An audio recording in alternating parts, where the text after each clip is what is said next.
That's for sure.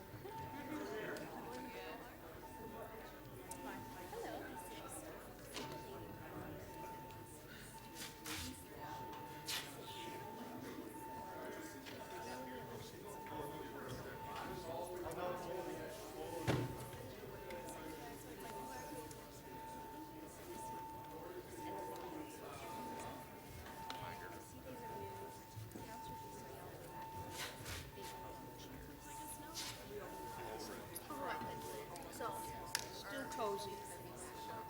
Good. Should be. No, I mean, they all have to sit like, Together tightly. so the only thing we've managed not to get is the plexiglass between us. We have a little.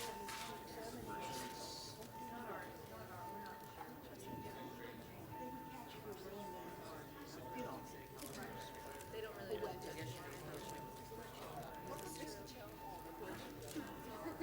Of course they do. They literally can take everything off. Yeah.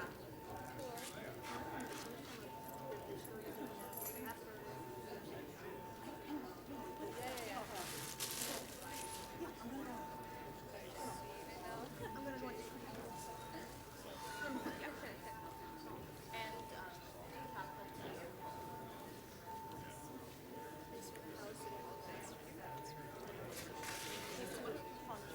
Everybody happy.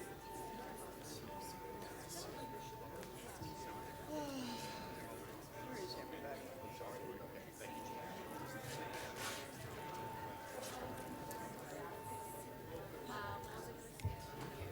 so what are you?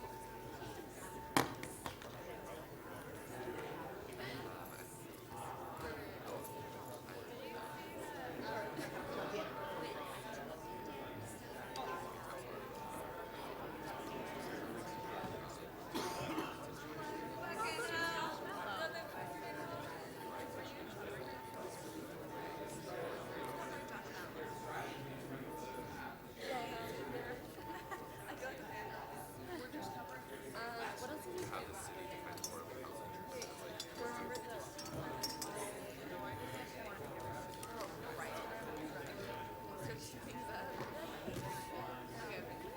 so we have to like just sit together.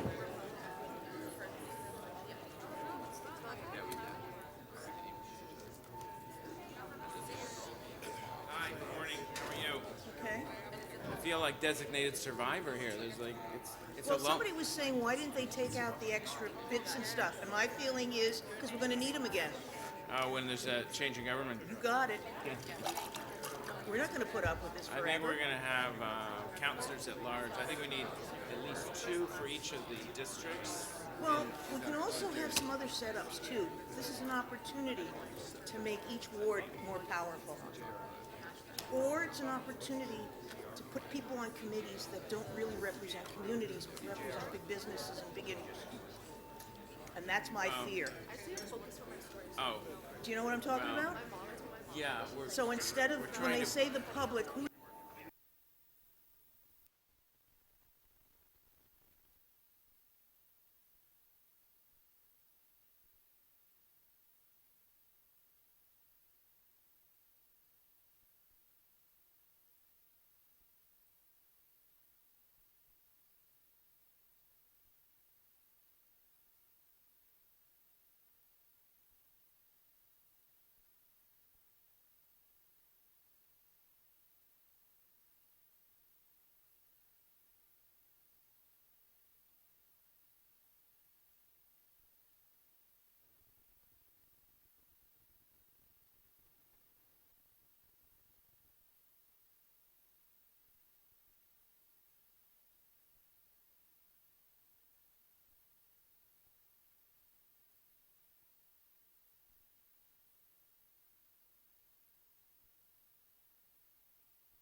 Members of council, if I can please have you take your seats.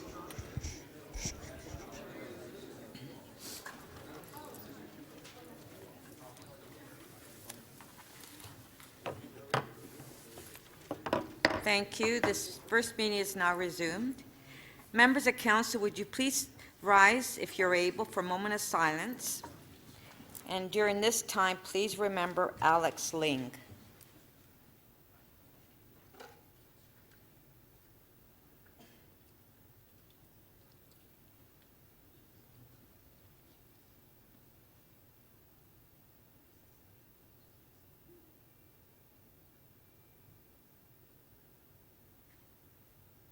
Thank you.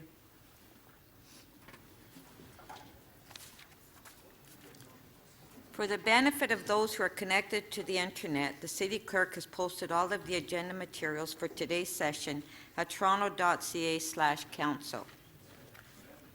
Councillor Carroll, you have a motion to introduce new business items? Oh, I was actually looking to see where she was sitting. Okay. There? Okay. Okay. Councillor Perks. Thank you, Speaker. I move that new business items CC 1.1 and CC 1.2 be presented for consideration. Thank you. All in favor? Carried. Are there any declarations of interest? If you do, please indicate the item number and the nature of the interest.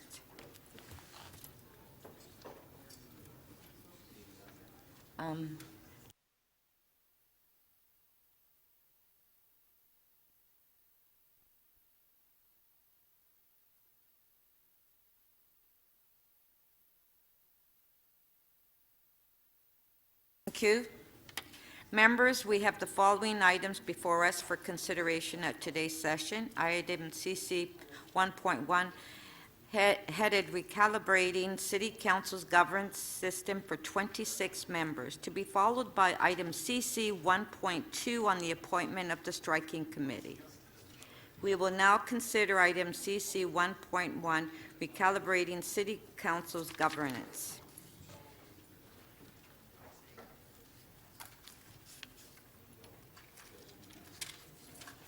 Okay, members, we will now consider item CC 1.2 on the appointment of the Striking Committee.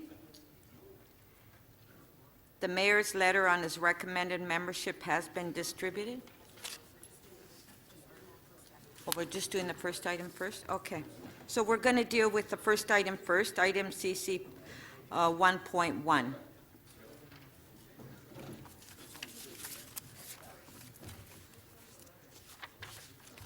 Councillor Thompson, okay, thank you.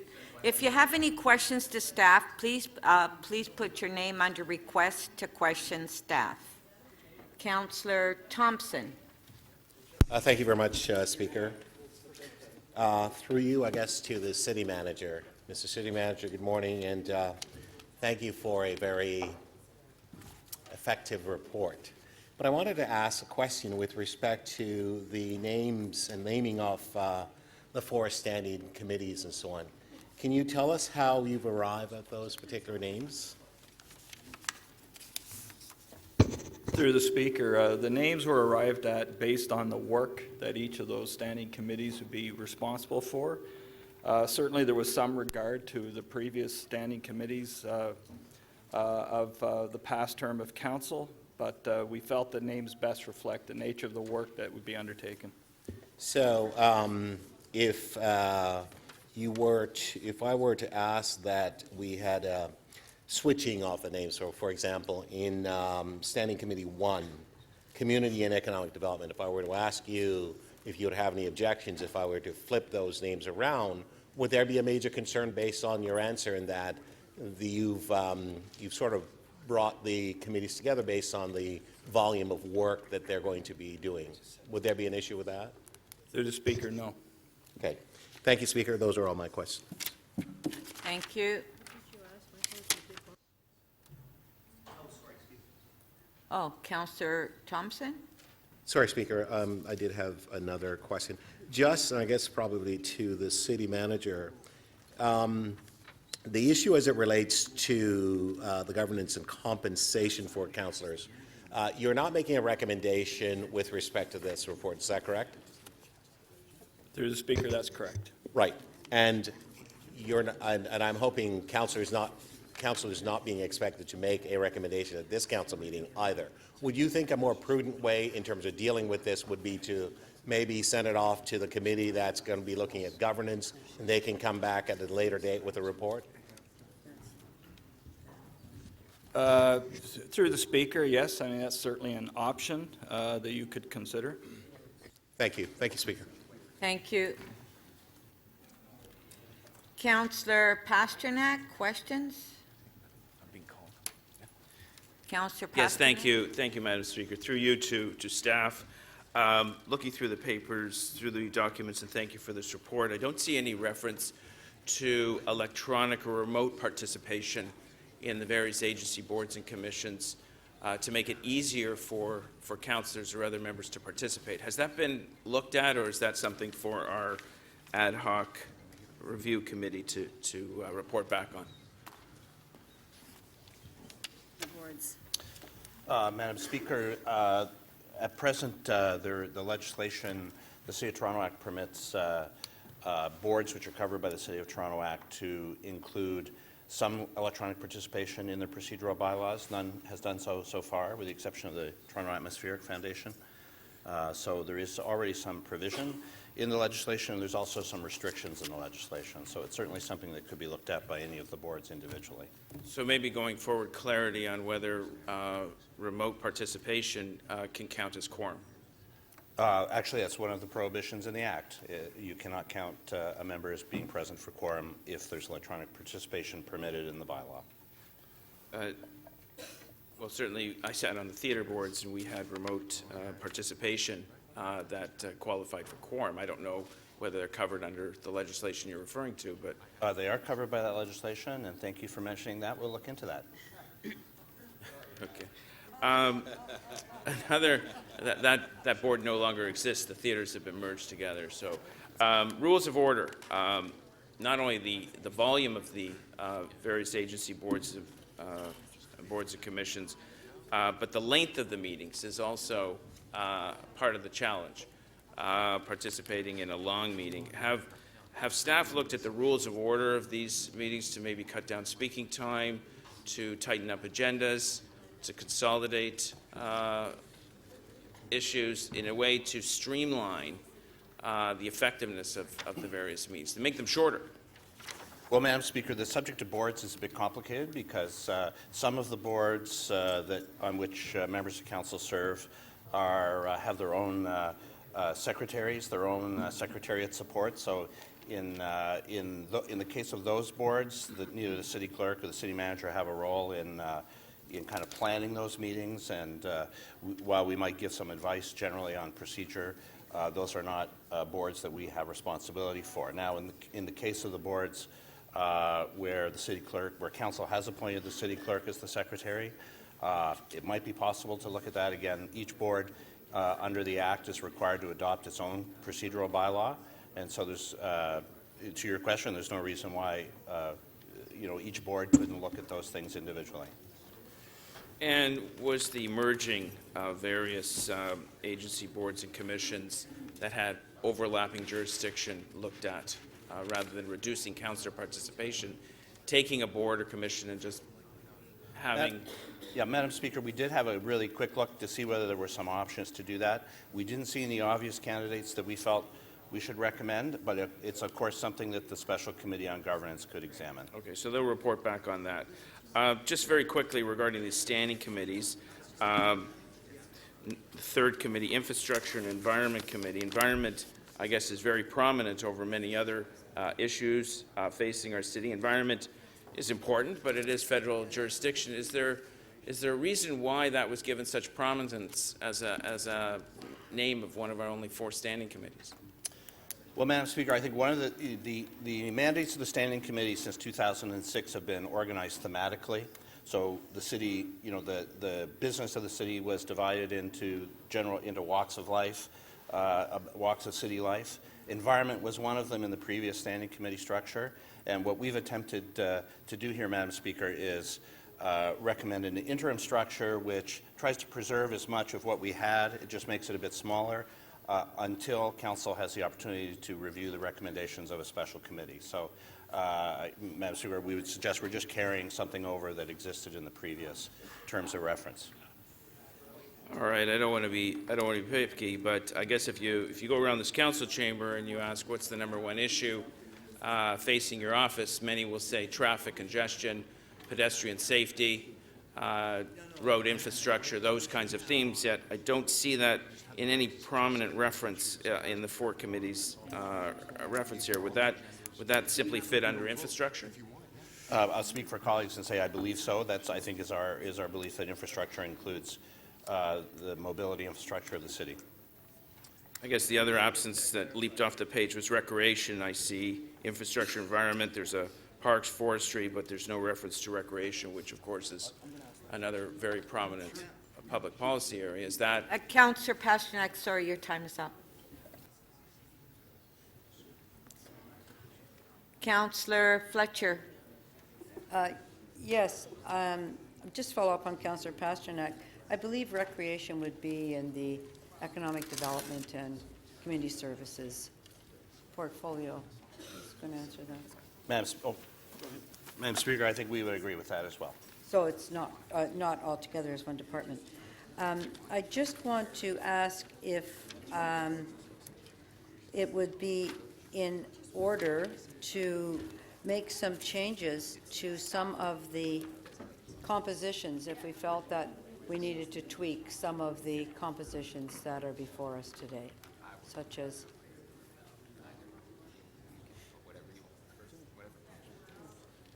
Yes, of course, Madam Speaker. This is why the report is before you. so for the TRCA and the fact that the membership there from the regions is all councillors, and then our membership would be almost all citizens.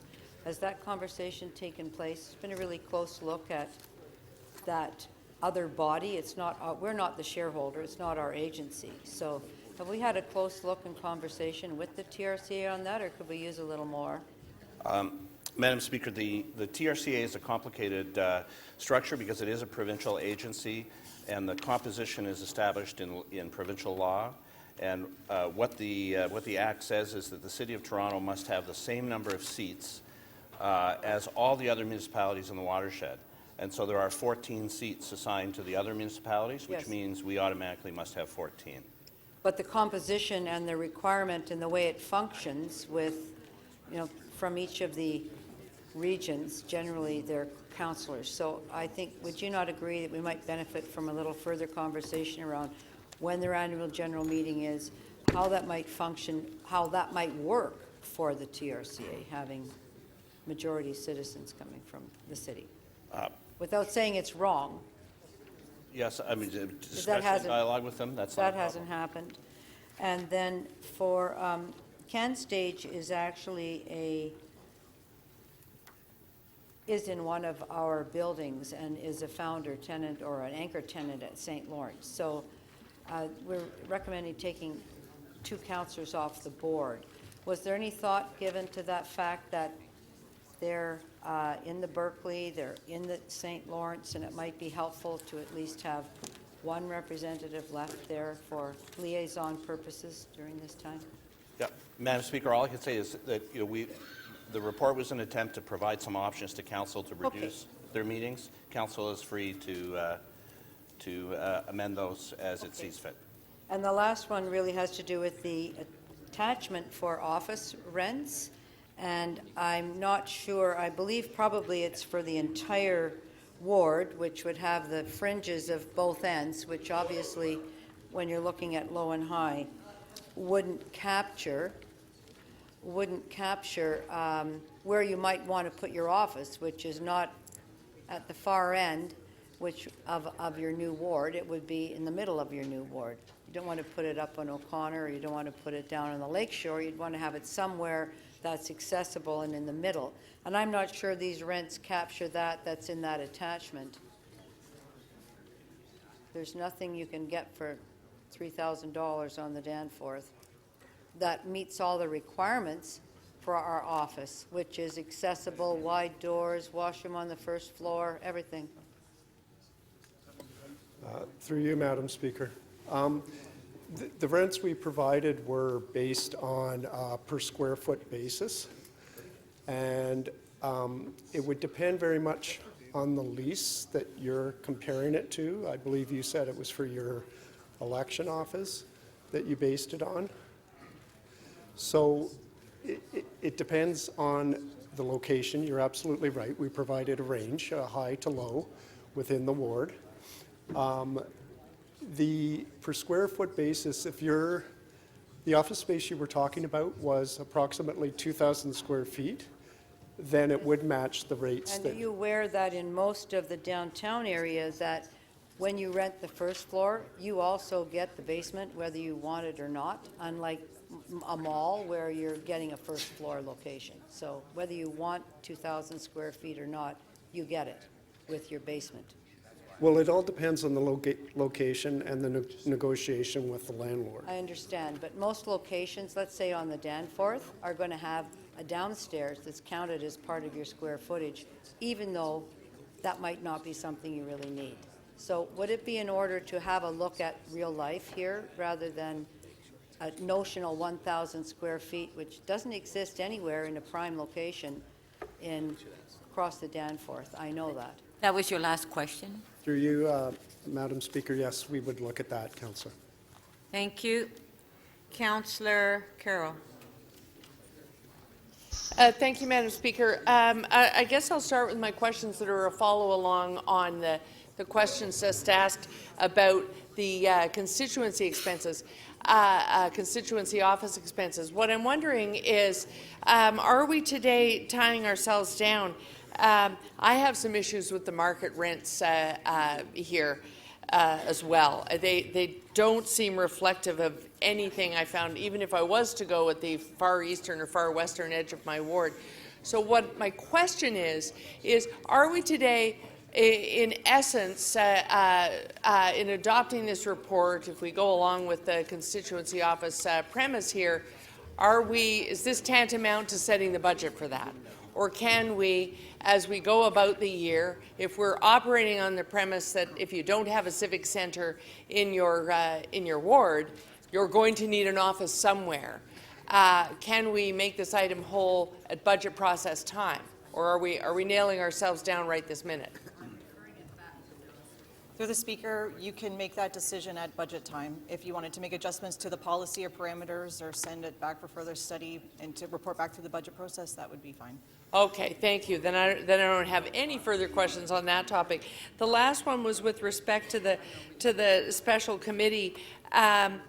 There's going to come the time when we talk about consulting with the community, and I'm wondering if there are any parameters around that, or will that be up to the special committee to decide how extensive that consultation might be, because there might be a budget to that. So through the Speaker, that really is up to the committee, although staff is here to provide you with any research or advice on how to best engage. Oh, okay. So if we stuck within a reasonable time frame, we can assume that that there'd be an appreciation that we want it to be extensive, that we're going to want to have multiple locations. Through the Speaker, that's correct. Okay, thank you. Those are my only questions. Thank you, Madam Speaker. Thank you.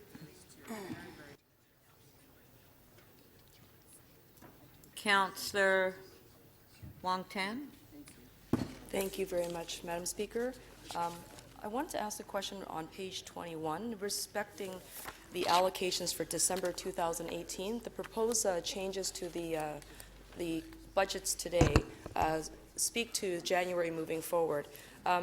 It also states in that first paragraph under the allocations for the month of December that some councillors have indicated they need to hire additional staff as soon as possible, so that council should consider making staffing and office changes effective as of December 28th. Why was that not put before us when you took into consideration? Are you asking council to make that move backwards? The report does not contain any recommendations about adjusting office budget allocation, so this was just simply to flag the issue that we were talking about 2019 budgets, but that the issue does exist for the month of December as well because the term starts December 1st. Right, so it actually would make sense in some ways, considering I know that the councillors are all trying to staff up as quickly as possible. They have double the amount of workload, that we should probably, if there is an increase to the staffing budget, we should probably roll it back retroactively beginning December 1st.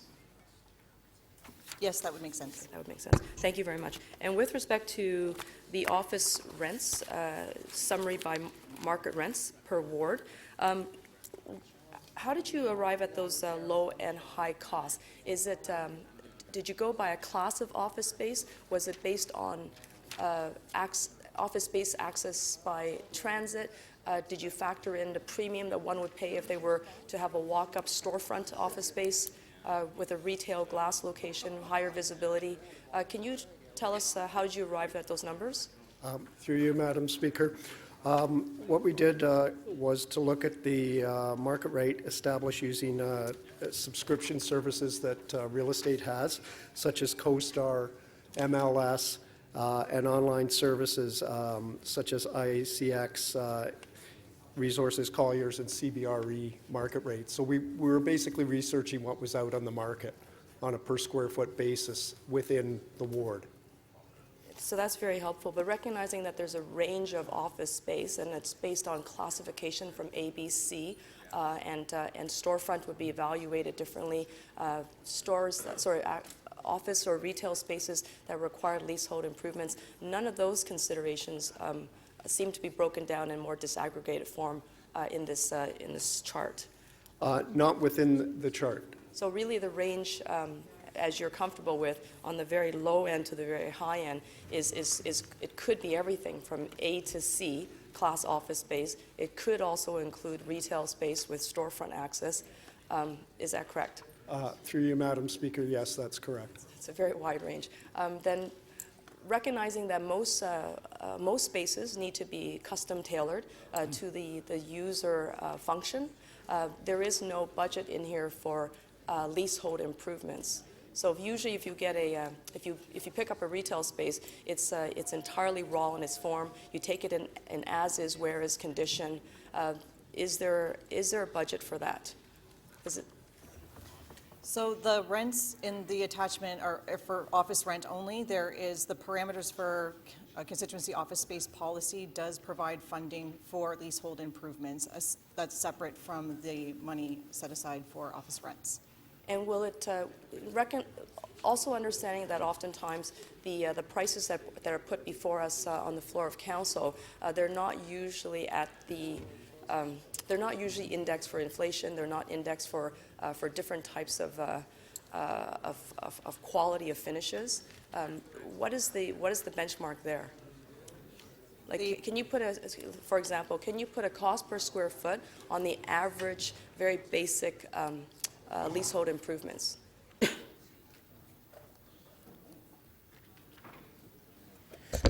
Through the Speaker, on average, we provision for leasehold improvements and also furnishings for constituency spaces, and on average, it provisions, depending on the space we're speaking of, and as to your point, the class of building and site that we're talking about, it can range anywhere from $5,000 to $15,000 for an average of 2,000 square feet. And has that been factored into this report? No, to the point previously made, that would be provisioned separately. And will that require a separate motion then, or a direction from council? The policy as it exists right now already has provisions for leasehold improvements, so you would not need to make a change for that. And the envelope that you've just stated should be sufficient to renovate that space. That was your last question. Thank you. Through the Speaker, that's correct. Thank you. Councillor Ford. Thank you very much, Madam Speaker, and through you to staff. I'd like to start off on, so in the report it makes, well, first off, thank you for getting this report to us, and my first question is in regards to how the four standing committees were arrived at, and looking at I guess staff looked at keeping a lot of stuff we had previously together. As we reduce those committees, I'm curious to know on the other side, taking from the lens of how staff report to these committees and how that's affecting city divisions and how they've been amalgamated into these committees. So through the Speaker, this report obviously has been vetted through our senior leadership team, so the workload that would associate with each standing committee has been considered, and we're obviously prepared to respond to the needs of each committee, so I don't really see that having any kind of negative effect on what we're going to be able to deliver. It's probably worth mentioning that the way that the standing committees were in part arrived at, we're trying to balance the amount of time committee members would spend in each standing committee. In other words, the workload has been distributed as evenly as we can across those 4 committees. Right. And, okay, so moving on from that, diving into page 21 of the report when it talks about office staffing budgets, we see kind of the 4 kind of pillars here is status quo and then options 1 to 3. Could you just give me some insight to how we arrived at these budgets, at these numbers?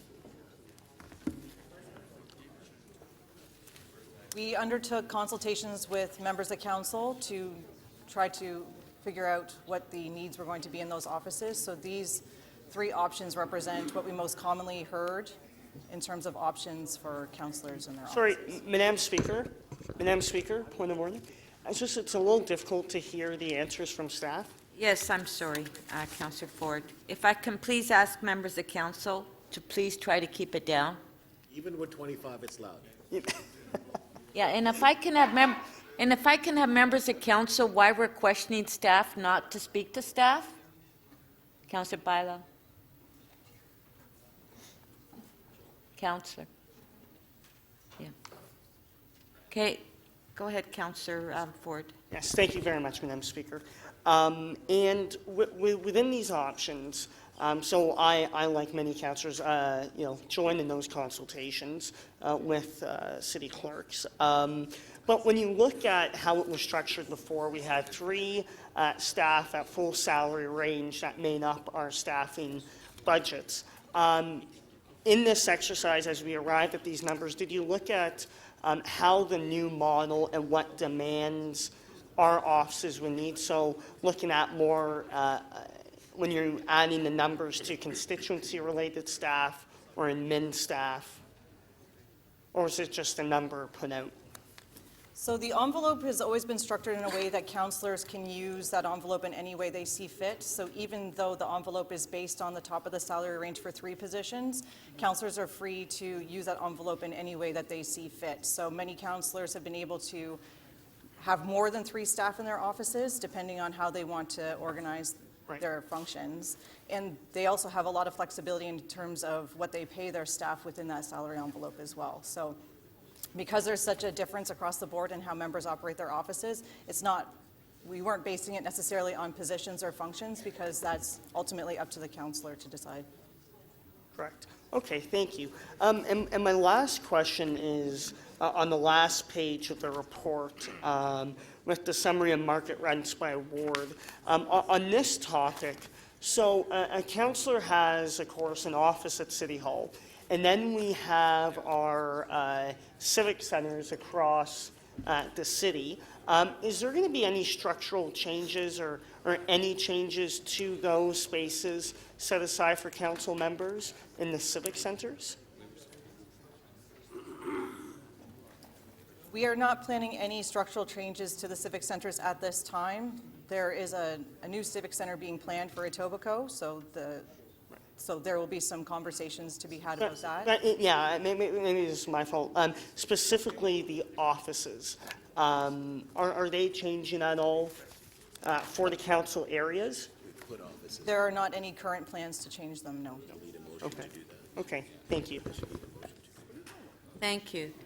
Before we continue, I just want to clarify for members of council, because there seems to be a bit of a confusion. CC 1.1 for questions to staff is on the full report that we have here. So it's the full report that we're asking questions on. Okay, because some members of council thought we were just dealing with one part of it. It's the whole thing. Okay? All right. Councillor Holiday. Thank you, Madam Speaker. Through you to, I believe, clerk staff. I just wanted to understand the current status quo councillor salary envelope is $241,000. Can you tell me how that number was arrived at? What's the philosophy? Why is it 241 and not something else? Council established a policy where each office would be allocated the top of the salary range for an executive assistant, a constituency assistant, and an administrative assistant. Okay. So that, and that's adjusted by the cost of living increase set by council each year. So that's how the envelope arrived at that number. So 3 different functions, an EA, an AA, and a CA, constituency assistant. Does the change in ward boundary necessarily mean that there needs to be 2 EAs, 2 administrative assistants, and 2 constituency assistants? Is there a one-to-one relationship between the increase in geography to those functions, or presumably is that congruent with what council's original policy was? I think, again, as I said before, the way that councillors operate their offices is completely up to them. Some people don't have EAs, some people have 2 EAs, some people have chiefs of staff. So it wasn't based on doubling particular positions. It was really concentrating on the envelope. And what we heard across the board from members is that the importance is more on the envelope as opposed to the composition of positions within that envelope. Okay, but the original envelope was philosophically arrived at thinking that, you take one of each position and you work with that, and councillors have some flexibility. So the other budget is the office budget, where councillors have some discretion on things they need to run their offices. I believe that the clerk's office provides us the day-to-day needs of pens and staples and that sort of stuff through the general budget.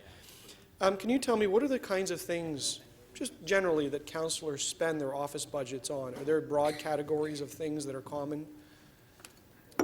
Yes, the Constituency Services and Office Budget Policy has a whole list of items that councillors can spend money on to run their constituency as they see fit. That includes running events, sending out communications, if they need additional supplies that aren't provided from the clerk's office general supplies, they can get that from there. If their staff need cell phones to operate their business, it comes from that budget as well. So is some of that money allocated to physical things out in the ward, and is some of that money allocated to the office itself? I think postage goes through that, if I recall, or running a website, that type of stuff. That all goes through those expense budgets.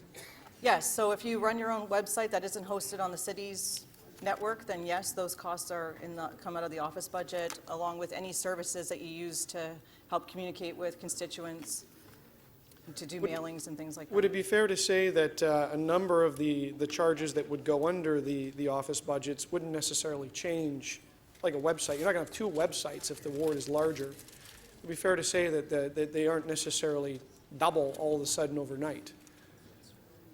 That would be true of some expenses, yes. Okay. I guess my last question is there's some mention in this report about councillors' salaries. Has clerks made any recommendations to review the councillors' salaries? There's a little line in there, I think, on page 23. We have not made any recommendations about councillor salaries. Councillor salary is $114,000, if I remember correctly. That's correct. Plus some value of benefits that we receive and pension that we receive. Could you tell me what a member of provincial parliament makes, a basic salary of an MPP? An MPP roughly makes $116,000. $116,000. And do we know, are there pension benefits and their other benefits, health benefits, are they identical to a councillor's? Are they empirically a little better or a little less? I don't have the answer to that right now. Okay. That's all. Thank you very much. Thank you.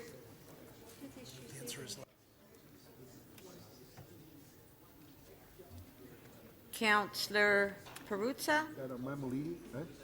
Councillor Perruzza? You're up. Thank you, Speaker.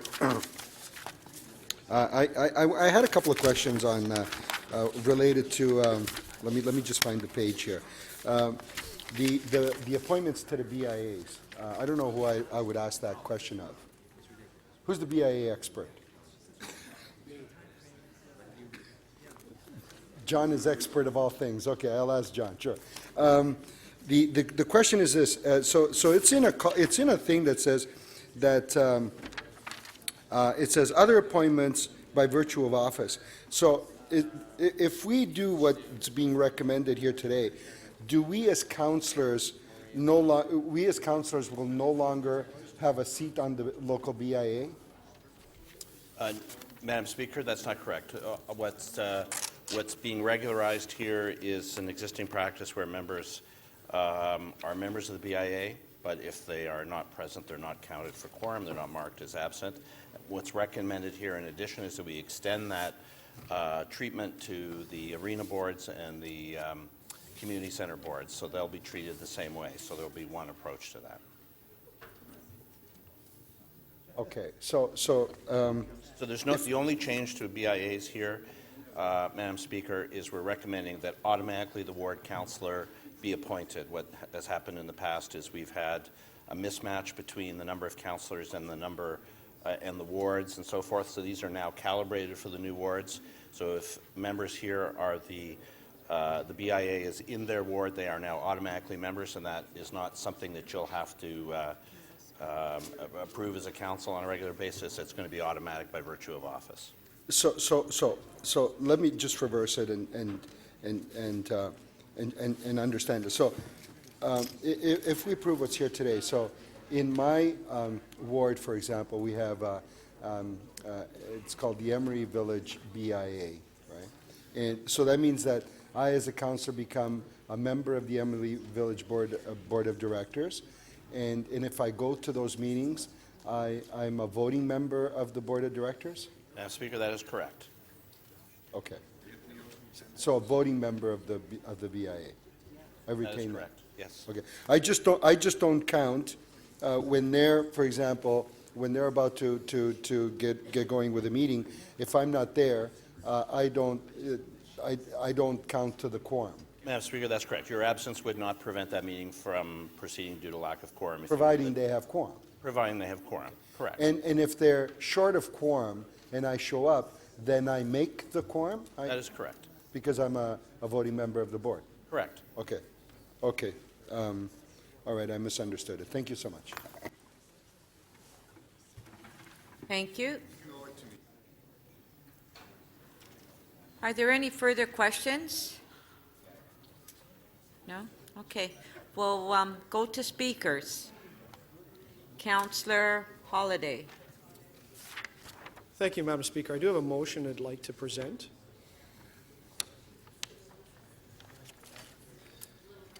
Okay. Yeah, we're all a little rusty. That's okay. Okay, just one moment. Does the staff have your motion? They do, I promise. I got a copy. Okay, let's put it on Technical the, difficulties. yeah, let's put it on the screen. Okay, here we go. Okay. So that's that City Council set the 2019 annual councillor staffing budget envelope at 1.5 times the 2018 councillor salary envelope, equating to about $361,500 per councillor, and directed the city clerk to reflect this in the 2019 budget submission, and that council set the councillor office budget at the status quo of $34,000. And I will make the brief comment of, I did read this report, and I was a little confused to read the table on page 21 where it said the status quo, and then it gave us three options. And two of the three options were dividing up what the current leftover money was from the shrinking of council. And all I could think of was the Romans coming in after and dividing the spoils of war amongst the people. And I can't accept that philosophical approach to budgeting. I think it should be closer to understanding what it is that we actually need and approach it with some humility. And when I asked the clerk, what was our philosophy on the original budget? It was that we would hire an executive assistant, an administrative assistant, and a constituency assistant. In practice, I've learned that we don't necessarily follow that. I have a slightly different structure in my office, but we work within that envelope. And I thought what I would do was present something rather generous, because I understand what the temperature of council is I think council is looking for a significant increase in budget. And as anyone that knows me would recognize that I prefer to be on the other end of the spectrum, and I prefer to live within our means, and I prefer to be very, very careful with this money because it's not councillors' money. And I will submit to this council that 1.5 times your current office budget is an enormous increase. And it allows you to hire 1, maybe 2 additional constituency assistants. But you don't actually need to double up on everything in your office. And I would put that proposal forward. It's different than anything that's contained in this report. And I think there is some logic to it, and there is some opportunity to review that going forward. This is our first step. We really don't know what we need. We are all brand new at serving a ward of the size that we have right now. And this is a modest and humble approach to moving forward. The other comment I would make is that we leave the council office budget, the councillor's office budget at what we've got right now. $34,000 is a lot of money to run an office in a year. I'm not convinced that things magically doubled in cost overnight. I'm not convinced that it costs more to run a website. I would submit that it may cost a couple of extra $1,000 to print a newsletter. I get that.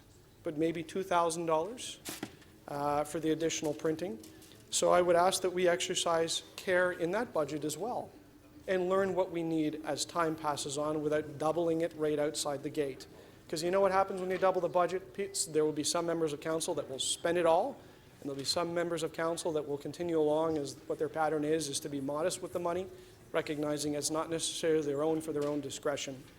I hope that council gives some thought to this and appreciates the principles behind the motions that I've placed, because I outright reject the idea that we just take the budget that we have and divide it up amongst ourselves. That's not the right way to do this. It's to think about what it is that we require to serve the citizens of this city, and to take our best guess as time moves forward, because we really don't know. And taking a modest approach at the beginning, I think, is the safe bet, understanding that we know that if we don't get it right, we can increase it in the future with some evidence as to why we need the extra money. Thank you. Thank you. If I can please ask members of council and staff if they can please keep it down. It's very noisy in the council chambers. It's hard to hear the speakers. Okay, we do have questions. Councillor Holliday and Councillor Karygiannis, you have 3 minutes. Thank you, Madam Speaker. Through you to the councillor. How many householders are you proposing under this budget for us to reach our constituents? 1 a year, 2 a year, 3 a year, 4 a year? How many? Well, I believe the clerks have addressed that. I think the current budget allows for 1 circulation, and if you want to send more around, then you have to pay for that through your budget. But in 2018, we always have electronic means. Sorry, I've asked the question, how many are you proposing? Please, just 1, 2, or 3, just let me know. Yeah, I think the report addresses that, in that the status quo is 1 householder a year. That's what the clerk pays. Other people put 3 or 4 out. I know you don't put any out, and that's fine. But for the rest of us that are putting out 2 or 3 householders a year, how are you proposing that we meet this with the 30,000 that you're putting forward? Well, perhaps you should spend a little less on other things, because the additional cost of printing is probably about $2,000 to double your amount of printing. So, and we know that the postage is handled through another budget. So the postage, for you to print 1 householder is around $3,000, would I be correct, for the new ward boundaries? Depending on the ward, you're probably within the range of $2,000 to $3,000, depending on what you pay for printing, depending on how many glossy photos you've got, how thick the paper is. I guess the councillors have to make those choices. And to have it mail dropped would be around $5,000, correct? I'm not sure exactly. Again, it depends on the size of your piece, the number of residents. That's correct. Okay, so that would be $8,000 just to put out 1 householder. If you want to put out 2 or 3 householders, your budget is gone. Now, I realize that, Councillor, you don't spend any, But for some of us that have new communities and have communities that have language challenges, you think that $30,000 will be enough? Well, if you want to put out 3 householders, then you have the budget to do it. Then you just have to be a little more modest with what your other expenses are in the office. Just like your own personal household budget, it's, you know, the sky isn't the limit. You need to live within your means. Councillor, You need to send a message to Councillor, people please about allow the being councillor modest. to finish. Councillor, we had one ward, and now that ward is doubled. I think the budget, and I appreciate what you're putting forward. I mean, for your circumstances, you certainly are doubling that budget. But for the rest of us that do not have, that need that flexibility, I don't think. And we your should be question is? getting to there, Madam Speaker. I'm getting there. Let me finish my preamble, please. I think that we need to make sure that we have enough budget, and I don't think $30,000 will accomplish that. You agree with me? I completely disagree with you because the motion is right before you that says that we keep the existing office budget as it is until we know otherwise. But we're doubling up in the ward size. Right. Okay, thank you. Thank you.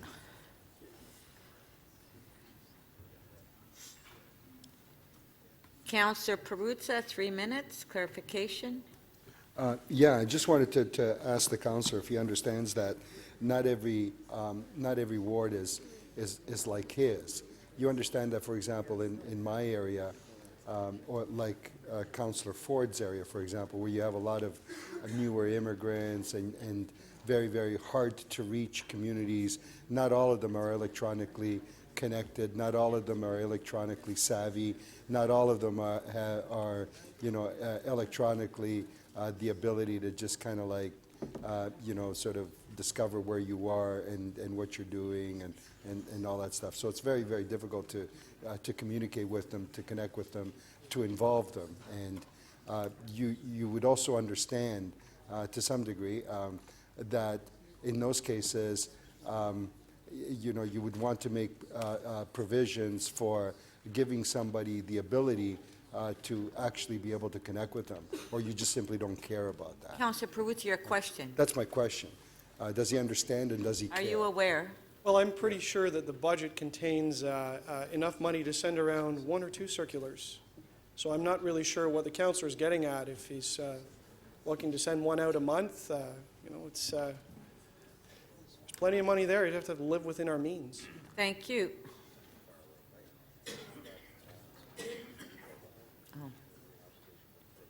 Councillor Fletcher, 3 minutes. I just wanted to ask, I understand your desire to have the staffing budget capped at a lower number, but I just want to ask if you understand that various parts of the city have different pressures. So I'm not sure of the amount of development that you might have in your ward, Councillor, but some wards have a massive amount of development. Do you not think that, do you understand how complex those issues are, particularly with large areas? And I'm absolutely clear that every ward is different, including wards that have larger public spaces, larger road rights of way, different amounts of development, different types of development, different complexities development, different amounts of time spent on each of the categories. But I'm pretty sure that all the councillors around here work pretty hard because they wouldn't be back I guess if they that's didn't not do really that my work. question, Councillor. My question is, do you understand the complexities of numerous developments, the amount of time, effort, and attention and staff resources that are required?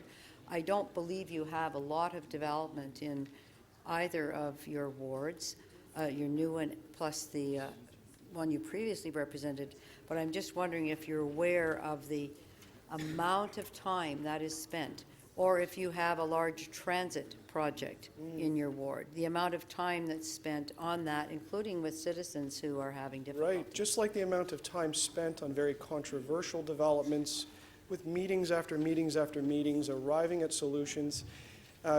Through you, Madam Speaker, to the councillor, what I'm very aware of is that development takes different forms in different parts of the city and requires a lot of effort. Whether the quantum is high or low, it does take a lot of work, and a single development can consume months of work, and another development can consume very little time. But it is all work, and it is different, and the profiles are different in the different wards. But we all have to live within a budget. And that's what I'm putting forward, because if we don't have some unit of measure, it would be chaos. I understand. Do you think citizens should be well represented on development files by their local councillor? Yes or no? I believe that citizens are represented well by their local councillors, or we wouldn't be standing in this chamber today. That wasn't my question. I'd like to know if you I did think that answer they it. fully deserve robust service on developments, which, I think they get robust service. thank you. Thank you. Since you don't have any developments then. Not enough. Okay, thank you. That's it for the questions, Councillor Holliday. Next speaker is Councillor Thompson. Councillor Thompson? Thank you very much, Speaker. My mic is actually on now. And the clerk, guys, can you just keep the Okay, conversation please, down, Councillor Holliday, please. Please, can you keep it down?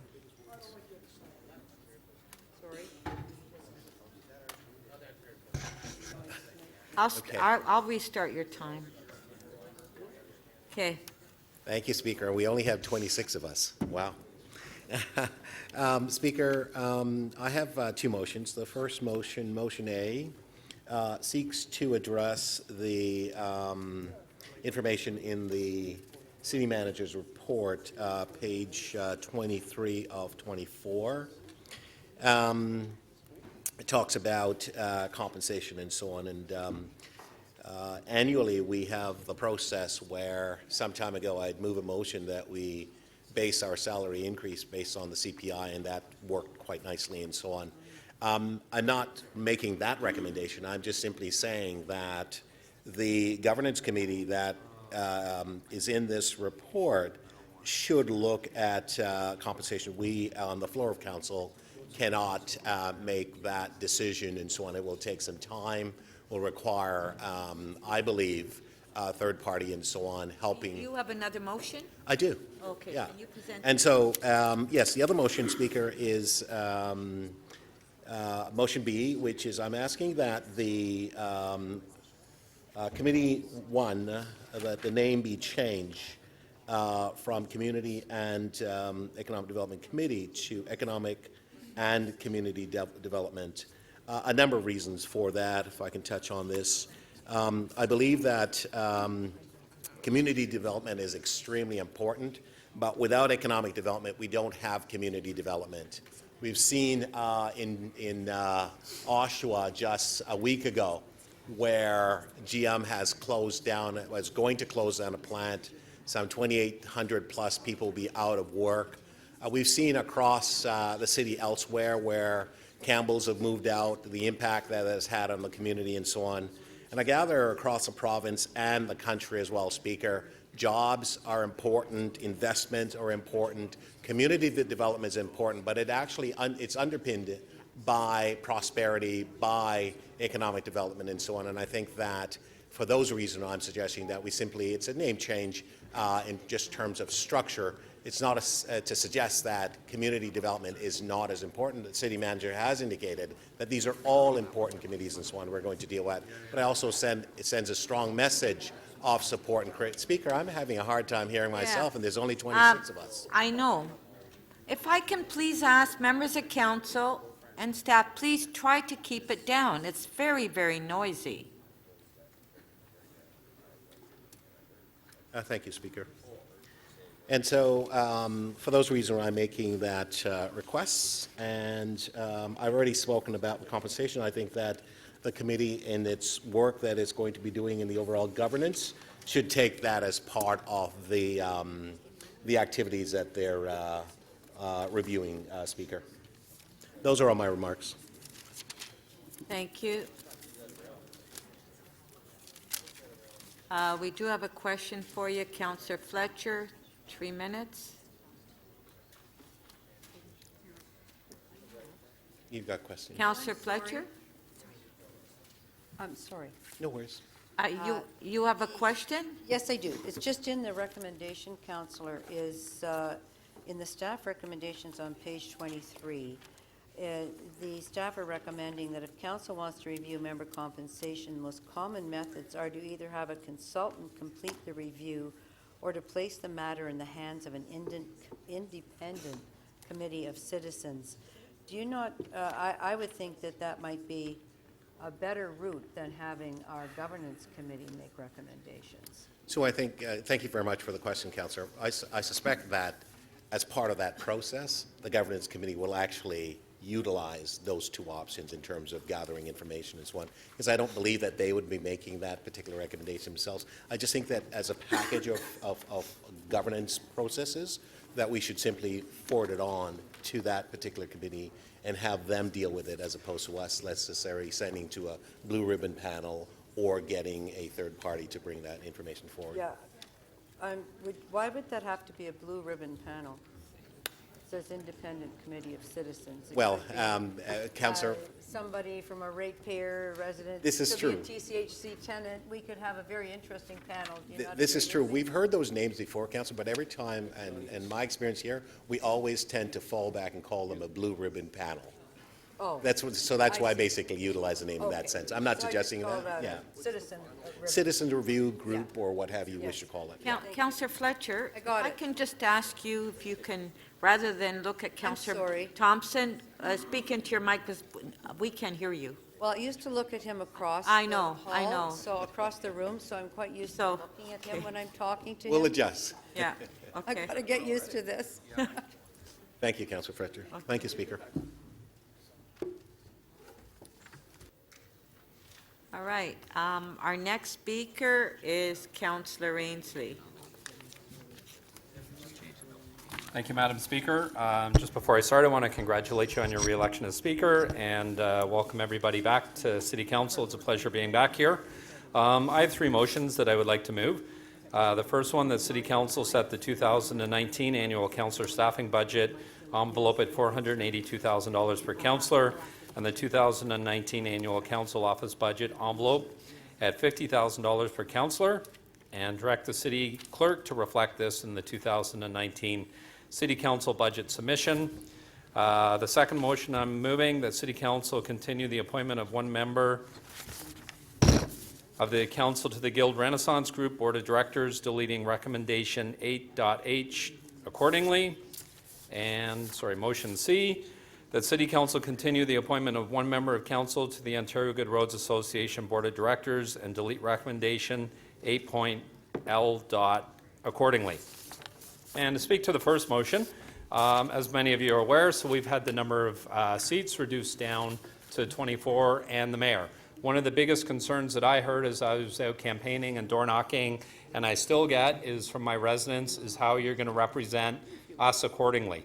So first and foremost, for example, my ward went from roughly a population of 62,000 people to 118,000 people. First and foremost, I said to people, I need more staff to make sure the phone gets answered, which most people want. They don't want to hear voicemail. They want a live person. I have a standard in my office that if you call or contact my office, we have to get back to you within 24 hours. Doubling the population of my ward, I can't accomplish that in the current staffing envelope. The same with operating our office. Currently, $30,000 is inadequate to serve the size of our populations. So I'm asking for the $50,000. So this is basically a hybrid motion. It's a combination of option number 2 and option number 3. Motion B, the Guild Renaissance Group, was in my former Ward 43. It's currently within Ward 24. It's a community group. I'm quite comfortable being on the board of directors of that group. I'd like to continue that. The last one, the Ontario Good Roads Association, it's a province-wide organization. It represents close to 90% of the municipalities across this province. I think it's important, as the largest city in the province, that we continue to have representation on this board of directors. I think it's important for Toronto. I think it's important for the smaller municipalities across this province that they continue to have that voice at the table. And so I'm asking everyone to please support these three motions. Thank you. Thank you. We do have a question for you. Councillor Grimes. Thank you, Madam Speaker. Councillor Ainsley, can we see your first motion you moved, the first one? You'd have to ask Asking the clerk to put in the 2019 capital budget.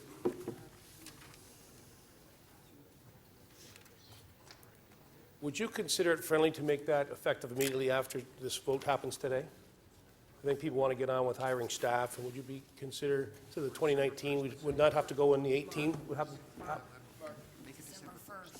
well, December 1st. Would you consider that friendly? Would you amend that? I'm fine with that. So you'll change that to December 1st? Yep, I'm fine. Thank you, Councillor Ainsley. Okay, Councillor Karygiannis? Thank you, Madam Speaker, through you to the councillor. Councillor, if we look at those options, option number 1 has a budget for staff, if I'm not mistaken, for $61,000. And option 2 is disproportional and it drops down to 50. Would you be okay with us boosting your 50,000 for office budget to 55,000 as a friendly amendment? If that's the will of council, I took it as I said, it's a hybrid option between the 482 and option 3 and the council office budget of 50 and option 2. I've been here for a number of years now. Before our budget was reduced to 30, it was at I believe, just over 50 or 54. Most councillors, from memory, never spent the 54. We're very close to it, which is why I picked the 50 in option 2, which I think staff put that there based on past experience. But, Councillor, when your salary, your budget was 50,000, your ward was half the size that it's now. So what I'm proposing to you is take a hybrid option between option 1 and number 2. Option 1 has the budget at 61,000. Option 2 has it at 50. I would say to you, can we compromise and probably think about having it as 55,000 and split the difference? This is my proposal, that as a friendly amendment to you. If you want to move that separately, Councillor, I'm quite comfortable based on past experience at the 50. Okay, thank you.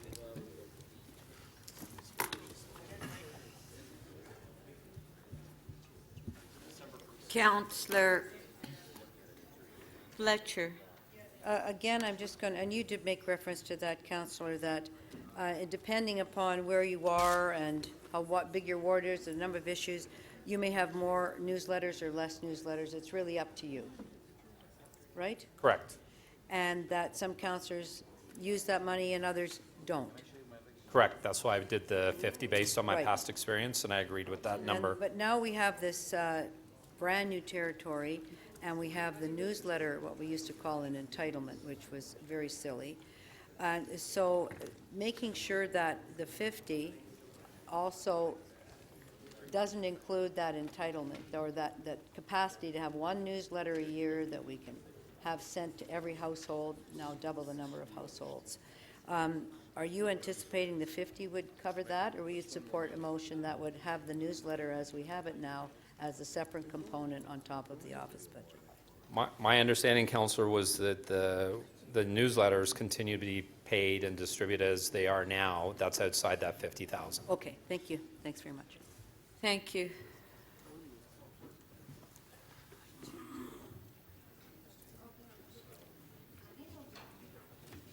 Councillor Carroll to speak. Thank you, Madam Speaker. I'm going to speak to the motions that are being placed about our own ability to operate, but I wanted to start, since we're into speaking now, thanking the authors of the report, the City Manager's Office, on the proposals around the interim structure, because I have had zero negative feedback about that from my community. They're actually very excited that we have made it so that we can begin to function immediately. A number of things are sort of waiting in the queue, and it's a very workable starting function, so I want to thank them for that work because they had precious little time to do it. As to our own structure, that's where most of the feedback has been coming to me. How will you do this? How will you function? I imagine that I'm not unlike most of the other councillors who have served before.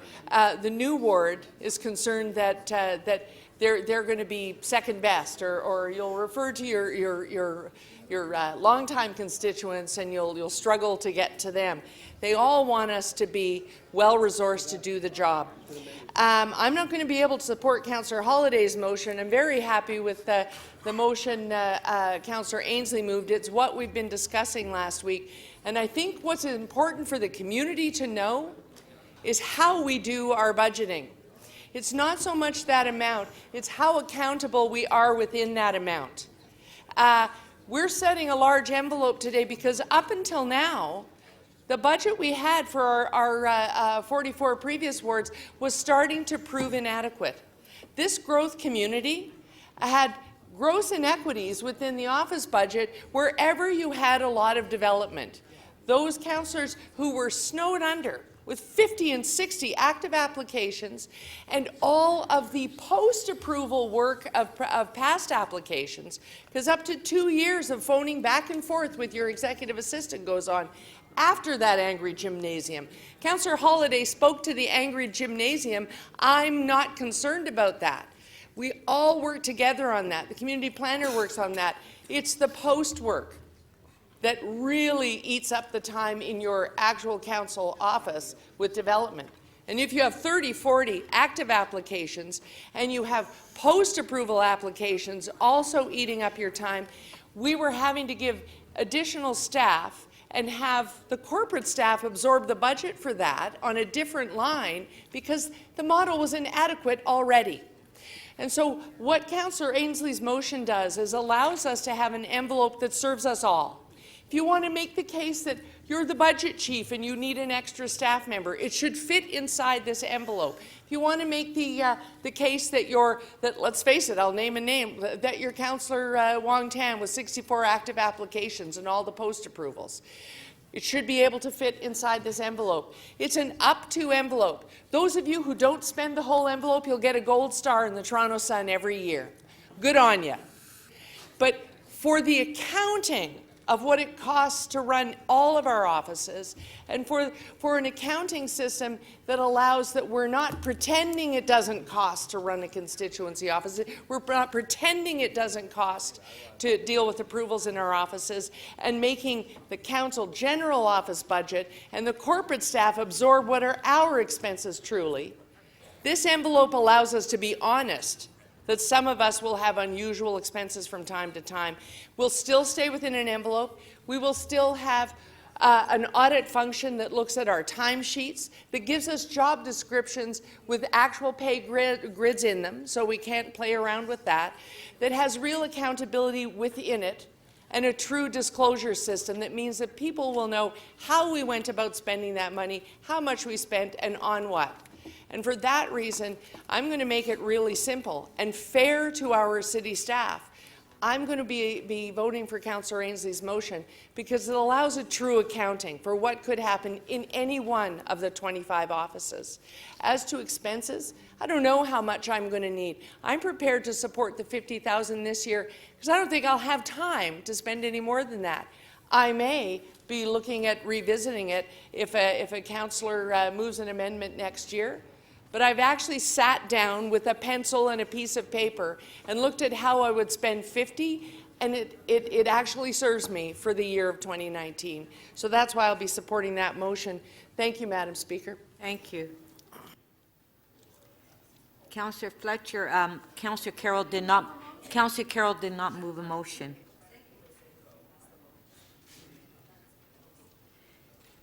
Councillor Minnan-Wong? Yes. Thank you, Madam Speaker. I have a motion which is essentially option one. It is the most modest option on the page, which I think is sufficient, more than sufficient to run our offices effectively and hire the staff we need. Thank you. Well, that wasn't really a riveting speech. I always count on Dan.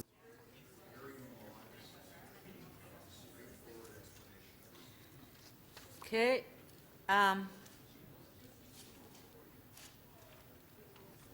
Councillor Bylaw?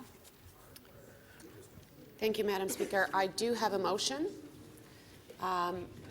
And on the composition of the Budget Committee, I'm actually asking that an alteration be done to have this committee made up of 6 members. And one of the things that we've done lately with budgets, with the Budget Committee, is actually take the consultation of our budget outside City Hall and do a little bit of a roadshow. And I think it's much easier if you have 6 members versus 5 members to have the committee doing that and engaging with the different communities across the city. So I'm actually asking that instead of having the 5 members like the report suggests, that we have 6 members in this committee. So this is my motion. I hope I can have the support of Councillor for this. Okay.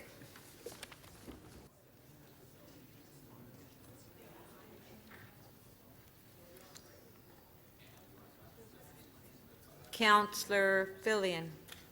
Thank you. I have 3 motions. First, that City Council increase the salary range for the Council Executive Assistant position by 10% so that the range is $52,907 to $99,372.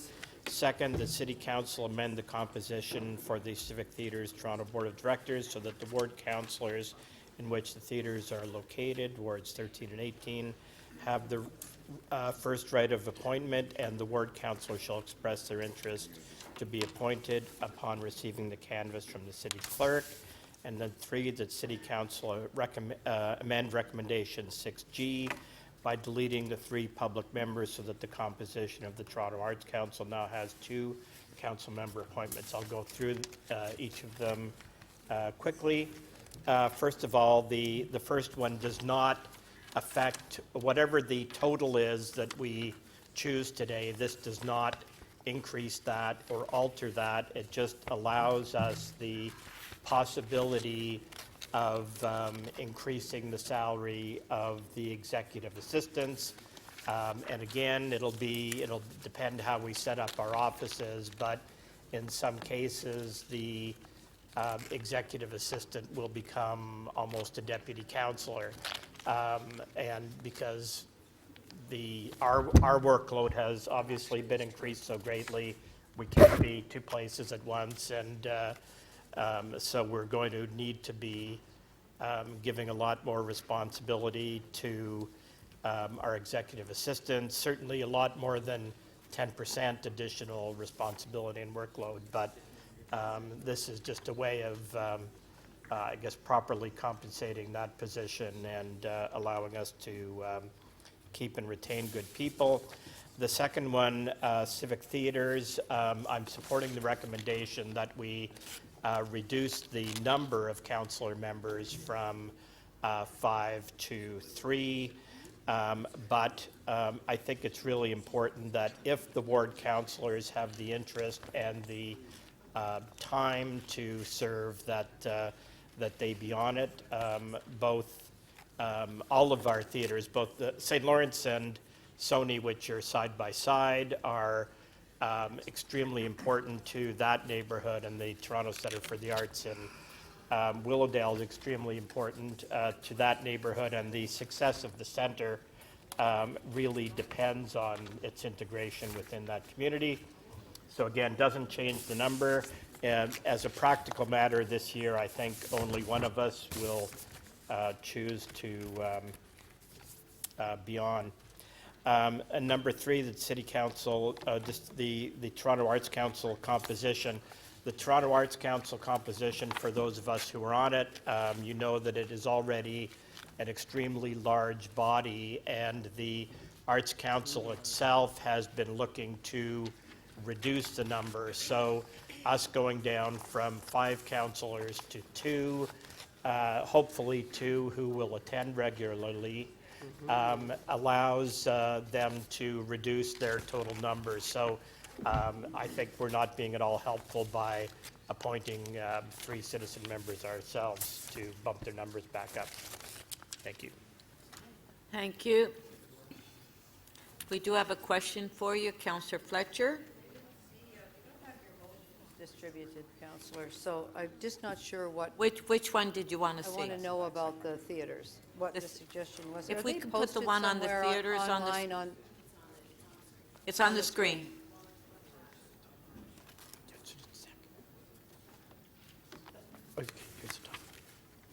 And so how many does that mean, how many are on that board?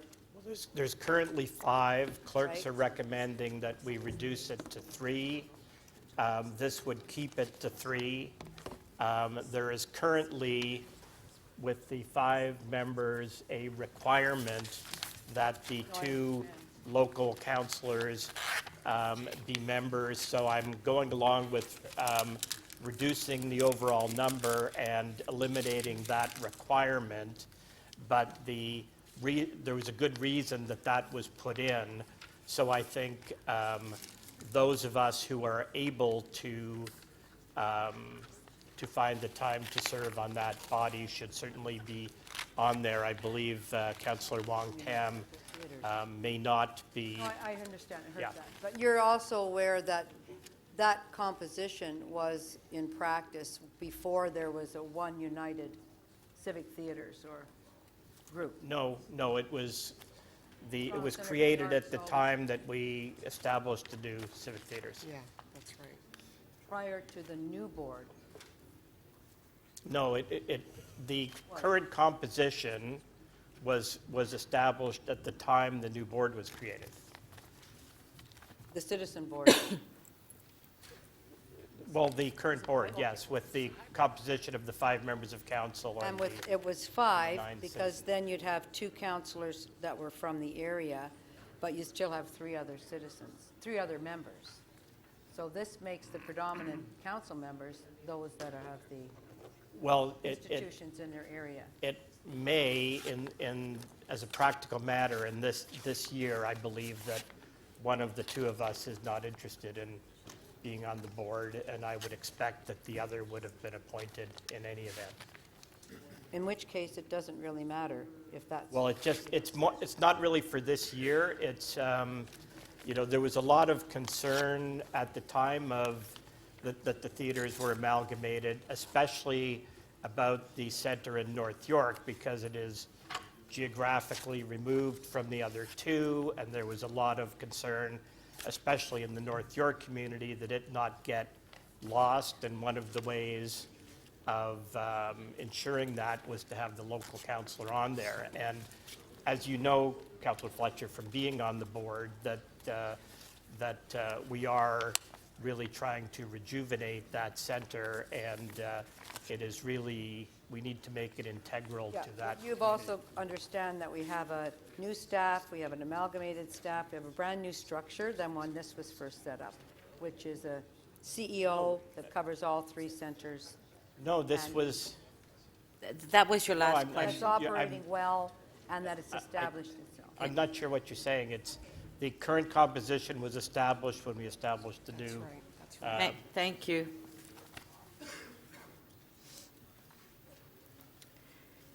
Councillor Wong Tam. Thank you very much, Madam Speaker. I'd like to move 2 motions, if the clerks can put that on the screen for me. The first one is to advance the any increase of the staff budget to December the 1st, so we'll prorate it to 1/12 of the annual envelope. If Councillor Ainsley's motion passes, then this will probably be considered redundant. Then the second motion is to amend the parameters for the councillor constituency office policies to set the annual constituency office rents per councillor at the market range that was outlined in attachment 3, and then to direct the real estate service director to review that annually, so it truly reflects market rents. Thank you very much. I recognize that this can be a very contentious and sometimes sensitive debate. How do we resource ourselves to do the work that we're supposed to do? Sorry, I have to put you on hold. There's way too much noise in the council chambers. Members of council, please. Okay. Thank you very much, Madam Speaker. I also want to thank the City Clerk for for canvassing all the councillors and speaking to us around the issue of resource. I know that this is a very sensitive matter, and it is sensitive largely because we're trying to resource and scale up our office so we can actually deliver the service that the communities that we serve expect. Sorry, Councillor. You want to hold my time again? Oh, go ahead? Okay. Thank you very much, sir. So what I want to share with you is some of the experiences that we have in the new Ward 13. As many of you will know, is the amalgamation of Ward 27, a partial amount of that community and geography, with the Ward 28, which was served by Councillor Troisi, as well as Councillor McConnell. And it's actually been a very illuminating experience, trapezing across Sherbourne, which I did not have the opportunity to do when I represented only Ward 27. And I can tell you that the staff in my office have always worked incredibly hard, and it's always been said that you can work for a long time at a certain quantum of pay, and you don't get home to have dinner with your family on time. Or you can cross the street on A Street or B Street and perhaps work for a sleepier ward with less development, with less of the social challenges, and you do get home, and you probably get paid the same. This is not just about the councillors. This is really about the quality of service that we deliver to our constituency, and more importantly, I think it's also about the expectations trying to be met. Let me give you a snapshot of what happens now in the new amalgamated Mega Ward 13. We're growing at 341% faster. Ward 13 is growing at 341% faster than the average Toronto ward. We have 50% of the children in Ward 13 living in poverty. We also have one of the highest ranges when it comes to 311 calls, and that's sitting at 36% over the city average. We also have, as noted by Councillor Carroll, 64 active development application in this new mega ward that does not count committee of adjustments. We also have 50% of all opiate overdoses happening in Ward 13. We also have 34% of the harm reduction sites across the city in this local community. We're also carrying the burden around 30% of 24-hour respite centers also in our local communities. We actually have 31% of all the shelter beds in the ward and across the city in Ward 13. When it comes to poverty, we currently have almost 12,000 social housing units now in Ward 13. So I tell you all of this is because this actually gives you a snapshot of the complexity of the work in this particular ward. And I know that you all have a lot on your plate. There's no doubt in my mind that the councillors do work very hard. But I think that there are some communities, especially the one in Ward 13 that I've now inherited, that actually needs a certain amount of attention. And it's no surprise where Councillor McConnell became that big champion around poverty reduction, because that's the community that she has served, and that's why she needed the resources to do the work that she needed to do. So for us, in order for us to carry this load, and when we take on the work on behalf of the city, because the numbers speak for itself, this work is happening in Ward 13 because it's not happening in North York or Etobicoke. So if you're not carrying the shelter load, if you're not carrying the load of the opiate crisis, if you're not carrying the crisis around affordability, it's happening right here, which is why we need these resources. Thank you. Thank you.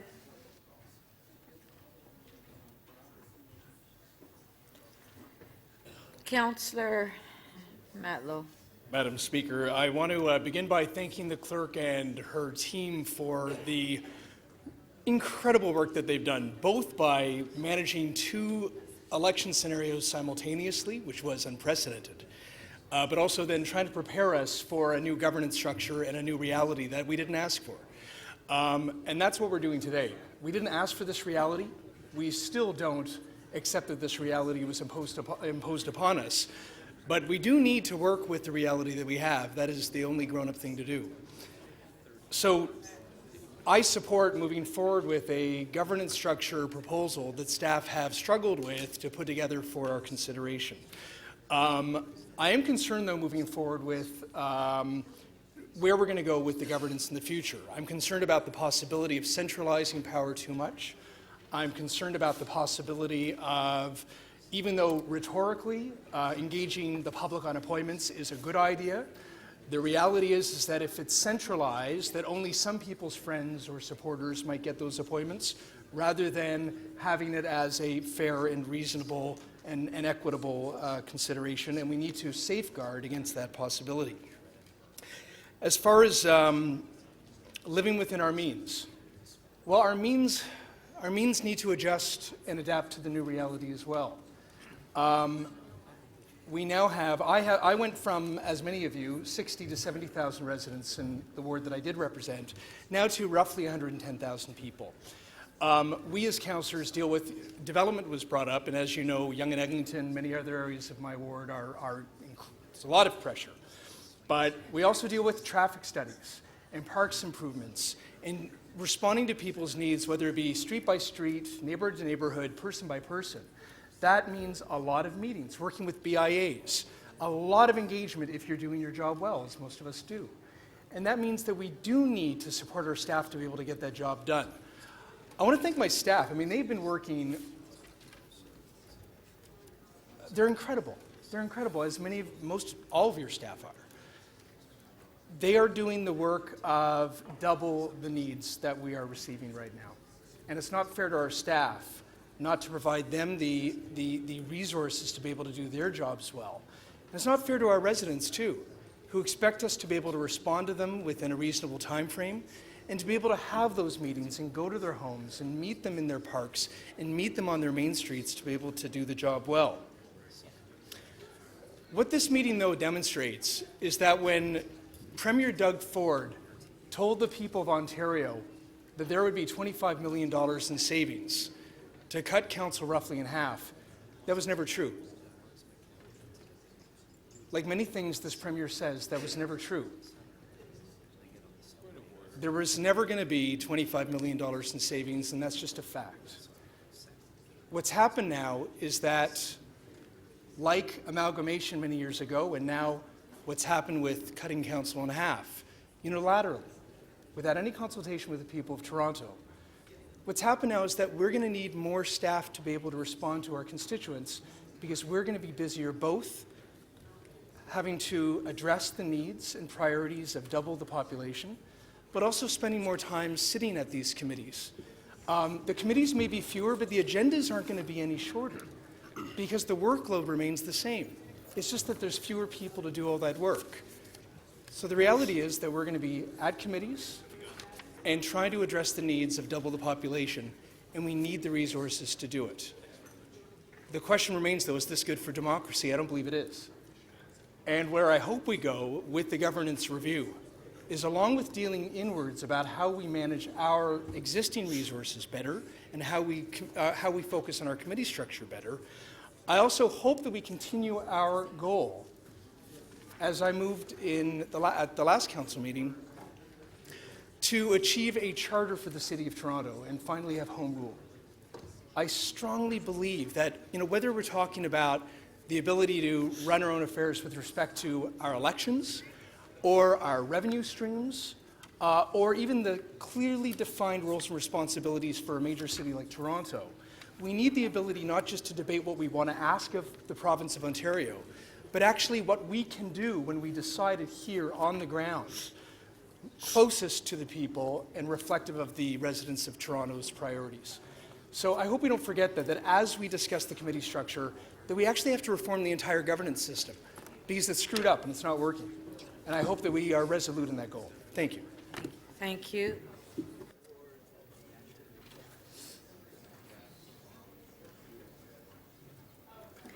Councillor Pasternak.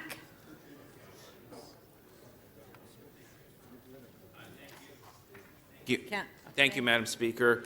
I'm just going to be very brief. I have a motion.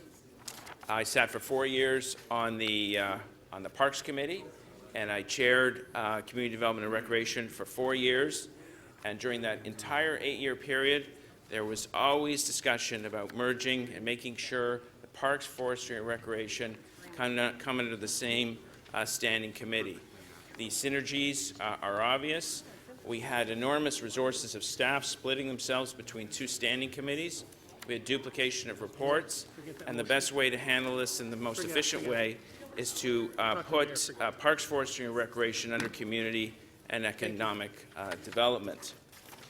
I think what we have before us is an excellent template going forward for the next 4 years, but it goes beyond just removing councillors from various agency boards and commissions and other committees to lessen their workload. We must look closely at the rules of order of these various committees and agencies and boards, the speaking time, the schedule of meetings, and making sure we somehow overcome the barriers to remote and electronic access. At the same time, we have to be very cautious about establishing more subcommittees in agency boards and commissions, which was prevalent in the last term, and I would even recommend that there be a moratorium on creating such in the coming years.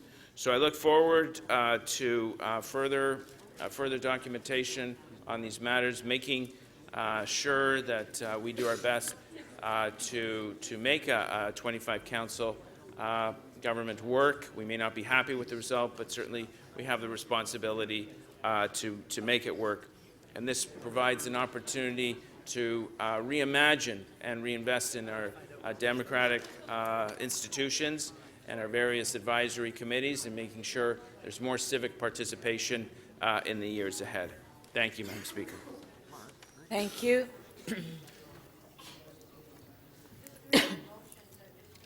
Councillor Fletcher to speak. I'm just working on the motions, Speaker. Oh, okay.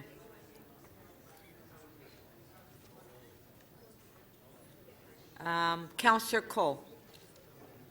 Thank you, Madam Chair, Madam Speaker. In this discussion here, I think the critical thing to remember is not about the resources that we're going to get as councillors, it's about the resources the community is going to receive. And our staff in our offices are a resource to the community, to the citizens. And I think the better trained staff, the better expertise our staff has, the better our constituents are served. And as you know, the complexity of serving our constituency is growing day by day. Whether it's dealing with the needs that vulnerable people have, with mental health issues, with housing issues, or dealing, as many people have mentioned, with the development applications. The complexity of these applications is, you know, almost to the point where you need to have a PhD in planning to understand all the language. Okay, I'm sorry, Councillor Cole, I'll have to put you on hold. Members of council, the public, please. Members of the public that are in the council, it's way too noisy. And that includes the media.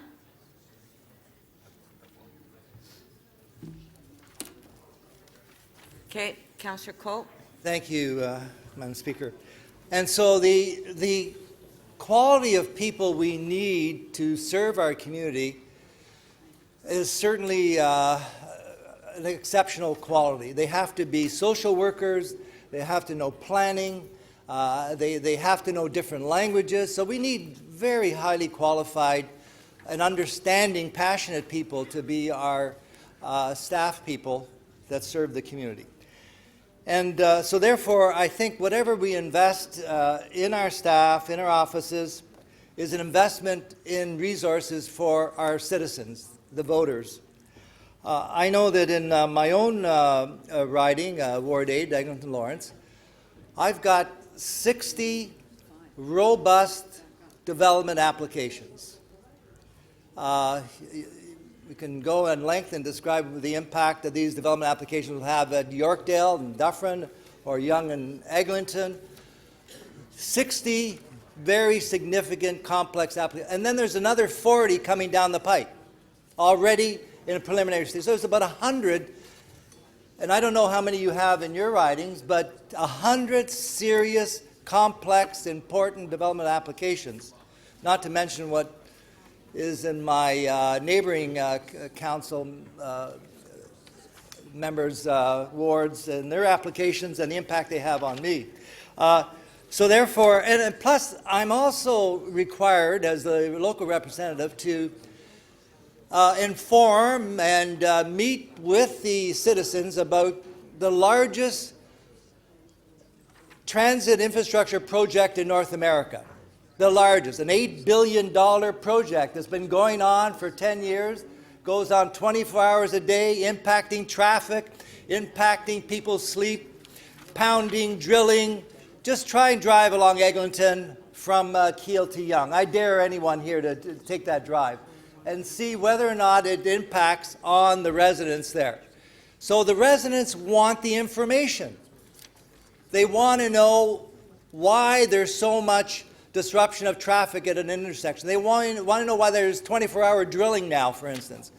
So I need to have staff to meet with Metrolinx, Crosslinks, Toronto Police, everything, to deal with these issues on an ongoing basis. Then, as I said, it's I have the largest revitalization project in Canada going on in Lawrence Heights, the largest affordable social housing project in Canada that's going through an incredible renaissance. So you have to have staff that's able to update the residents, update the community, meet with the builders, meet with Toronto Community Housing.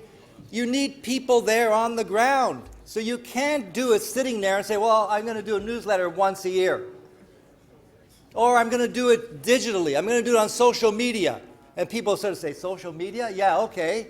But there's many people that still want you to visit them, want you to call them on the phone, God forbid, or come to your office. So you can say, well, yeah, you can send them emails. Well, there's some people that basically want more than an email. They want face-to-face contact, and with our big jobs here, you can't do it all. You can't be in all these places. I can't be dealing with the construction on Eglinton Avenue Road. I can't be dealing with the Lawrence Heights. I can't be dealing with all the mental health issues. We've got to have the resources for our constituents. Yes, thank you, Councillor Cole.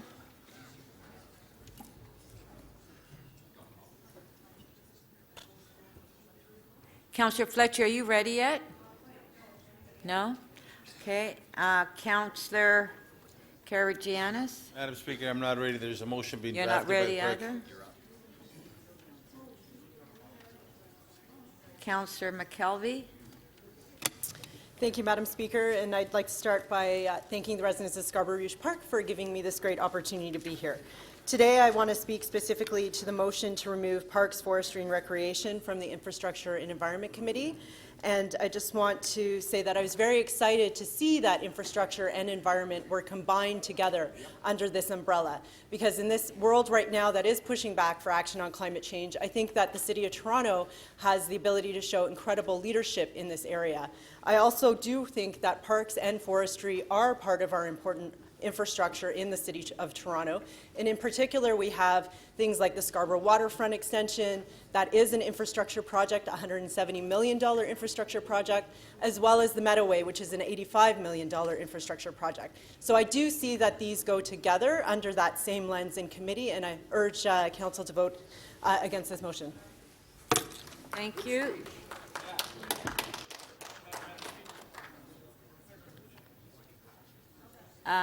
There was no motion. There's. You want me to trust you, Councillor Matlow? Yeah. Colleagues, I just want to acknowledge that Councillors Cole and McKelvey just made wonderful maiden speeches, just to acknowledge.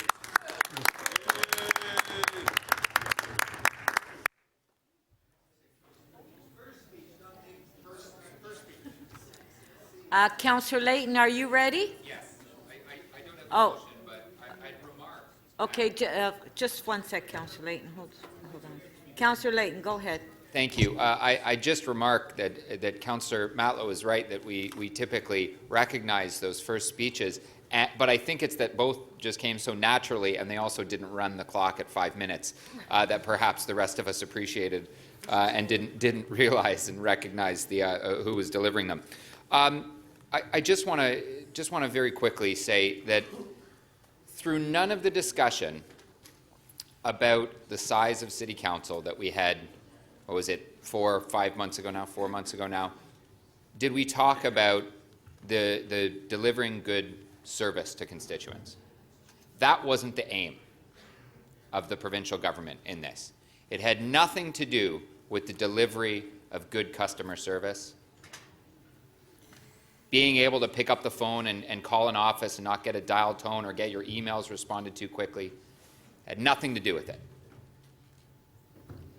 So when we look at how we're going to move forward, well, I should say further to that, the City of Toronto and our constituents had absolutely no opportunity to influence the move of the provincial government. So the decision was made without regard to the level of service that those constituents would receive from this level of government, and those constituents had no opportunity to participate in that process. I'm happy to say that I think because we've posted this report online, and we've heard some feedback from the community, including a letter signed by over 60 community organizations from across the city, from Scarborough, Etobicoke, North York, and the old City of Toronto, that signed on that said, you know what, we want good customer service from our local politicians, because they've become accustomed to having what I described on the doorstep as a more intimate relationship with the office of their councillor and their councillor. I go to community association meetings. You know who I don't see there? The MPPs and the MPs often, because they have different portfolios.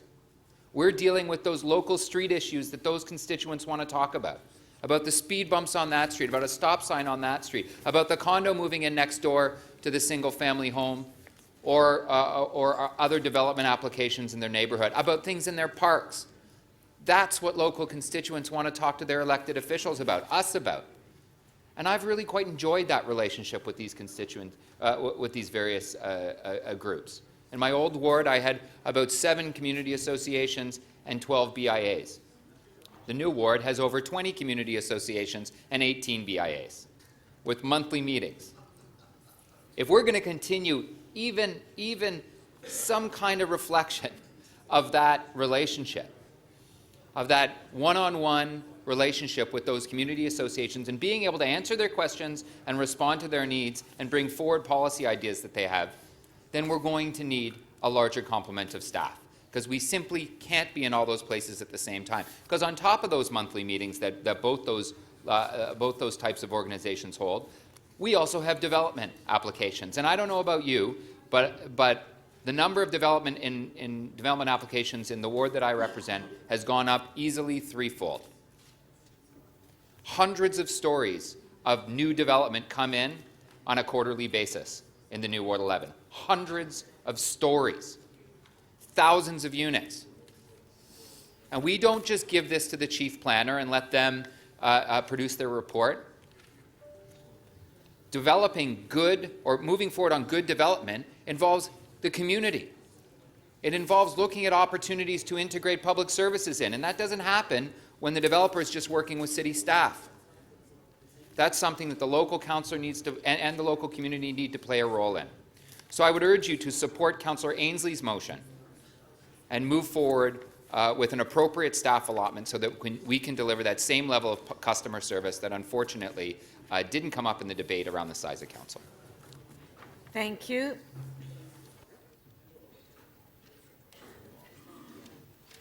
Councillor Karygiannis.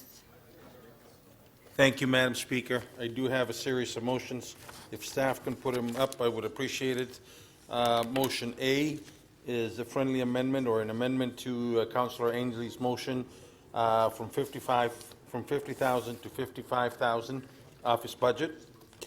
Madam Speaker, motion B, which is requesting to have a fund that is controlled by City Clerk of $5,000 per ward in a case of emergency. Should something with, like the SARS hit us, the avian flu, or something as I had recently in my ward, that I had a large amount of break-ins, and I wanted to communicate that. If I was to spend my own personal money to do this last month, I would have been out of order. If I spent out money for my campaign, I would have been out of order. So I'm left there asking staff if there's anything that can be done in order for me to communicate and have a town hall meeting, how my constituents can address the large amount of break-ins that we have. So what I'm urging for is, my colleagues, is for us to have that emergency fund. Should something happen, that we can go to city clerk and say, look, this is what I have in my ward. I'd like to apply for 5,000 in order for me to have a special communication that goes out to address the issue. Number 3, motion C, when you go to other levels of government, whether it be provincial and or federal, the parties have what is called the research bureau. I mean, my friend Mike Cole will know about this. When he wanted something, his staff would call down to the liberal research or the conservative research, and they would give them automatically assistance. We don't have that in the City of Toronto. So what I'm asking for is that we provide the city manager and the city clerk to report back to us that we give funding to the clerk in order for them to hire 3, 4, 5, or 6 researchers, that when we need help with a specific project, that we go to them. Now, when you talk about the House of Commons, there's the library. You call up the library and say, send me a list of XYZZ, and they do that. That is not something that you have to do out of your budget. The same thing happens with the Queen's Park. I think, Madam Speaker, it is also appropriate that we, in the City of Toronto, being one of the largest governments in the country, probably larger than a lot of the the Maritimes, and if you look at other provinces, that we should allow the clerk to have that opportunity for us to reach into her office and say, Madam Clerk, I want some information on XYZ, and automatically they have a few researchers that go ahead and do it. People that have the knowledge, the know-how, in order to be able to go back into past minutes and to pinpoint it. I had to reach out to the city clerks, and they said to me, Councillor, unfortunately, you don't have the time or the amount of staff to do this, and this is how you go about doing it. I believe we need it. I urge all my colleagues to support this motion. That way, we can have research assistance at the clerk's request for us to reach out to them. Thank you, Madam Speaker. That would be it for me. I have a question. Clarification of the motion, Councillor Holiday. Thank you, Madam Speaker. Through you to the member. How many staff are you planning to have in your office if council awards between $460,000 and $480,000? Madam Speaker, that's to be decided by me and in consultation with my staff. Would it be However, the staff that I have right now is to service Ward 39. Ward 40, which was the old one, amalgamating the 2 wards, that's twice the size. Therefore, I will need just as many staff in order to look after them. Now, I got a ward which is very aggressive in planning, very aggressive in development, and very aggressive in industrials. And I understand the councillor has a ward which is strictly residential. There's 2 different wards, 2 different needs. Would 6 to 8 be an accurate assumption? You know, salary of $50,000, $60,000. Councillor, I believe I answered that question. We do have 2 different wards. And if you don't want to spend your money, that's fine. Don't go ahead and spend it. Councillor, can you just answer the question? But would 6 to 8 be reasonable? Councillor, I said to you that I answered your question. This would be something that I decide along with my staff. If a councillor had 6 or 8 staff, do you think they need more staff to do additional research?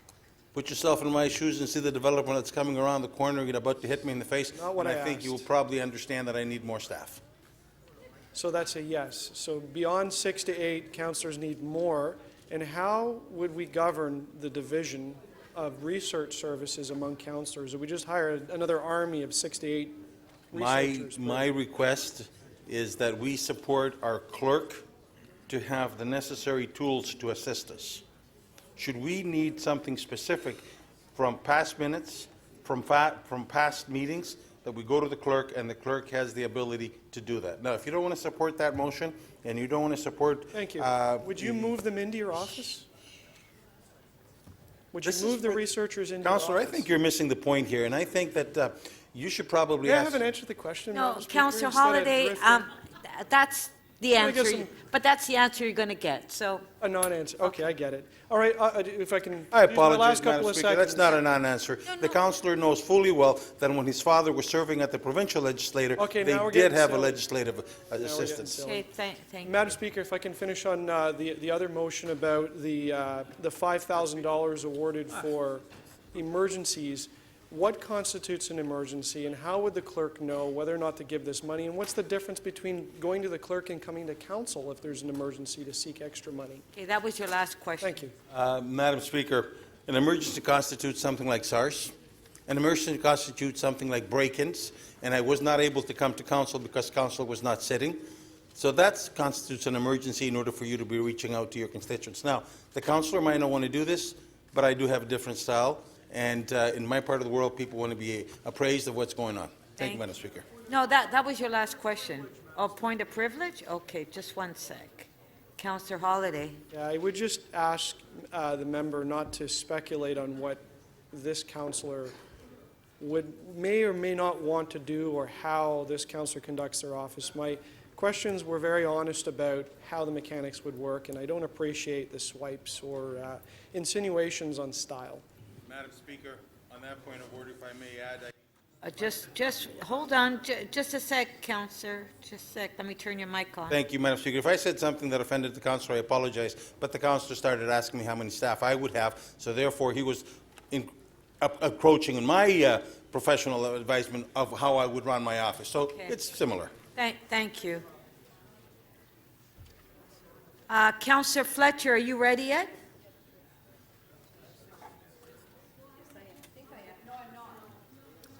You're not ready? Okay, Councillor Robinson. There you are. Thank you, Madam Speaker. I have two motions I'd like to move.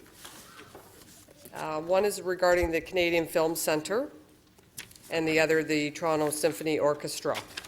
Both these organizations reached out to me. I'll start with the Canadian Film Centre because, as Councillor Shelley Carroll knows and former Councillor David Shire knows, this is a massive piece of property that the city owns, and we lease to the Canadian Film Board. They reached out to me very concerned about the deletion of the one position, simply because they are very dependent on the city to consult with us, regularly on the fact that they're adjacent to Winfield Park, many trees on the property, and a space that's well utilized in the film industry world. So it's very important that we maintain and keep or retain or put back in that position, because they're very concerned about it and they would like representation from council on that board, simply because it's one of our biggest land holdings, certainly in that part of Toronto. Duplicate for the Toronto Symphony Orchestra, they would like to continue to have a relationship with City Council, and they would like to have that position put back in and that recommendation deleted. 8U, so that's before you. On the options, I think definitely, without a doubt, you've heard many arguments today about increasing council, so I do support an increase, increasing staffing to support council, and so I'm actually lining up with Councillor Menon Wong and supporting option 1. That's it. Thank you, Madam Speaker. Thank you.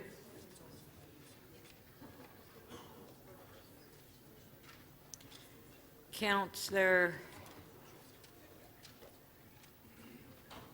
Grimes? Yeah, I'm sorry, I'm trying to look where you are. Yeah. Is Councillor Grimes' motion ready?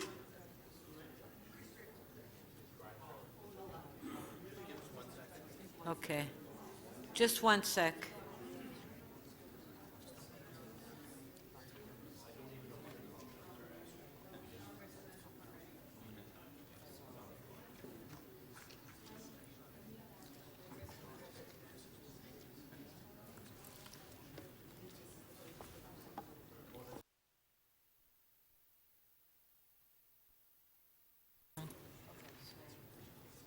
Councillor Lai?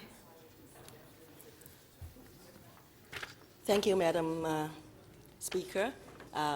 As the first time speaking, I'm a little bit nervous, but I just want to start by thanking the constituents of Scarborough North, Ward 23, for me to represent them on council. I do represent a ward that has a lot of language challenge, and I do support the motion by Councillor Ansley, and which is now being amended by Councillor Carrie Janis, that we will have the motion for the $480,000 envelope for the budget for per councillor, and as well for the office budget envelope for $55,000. And the bottom line is that, you know, this is just a budget, and we don't have to spend the entire budget if we don't need to. As the first time, I don't have a baseline that I can base on, but I'm sure that just wanted to reiterate the fact that my ward that has a lot of developments as well, so we need a lot of resources to be able to make it function, and so that we can do a good job to serve our constituents. Thank you. Thank you.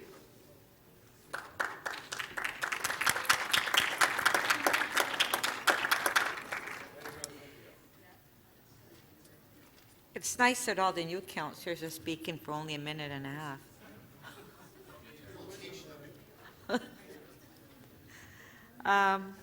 Are we ready for Councillor Grimes? Yes, okay, Councillor Grimes.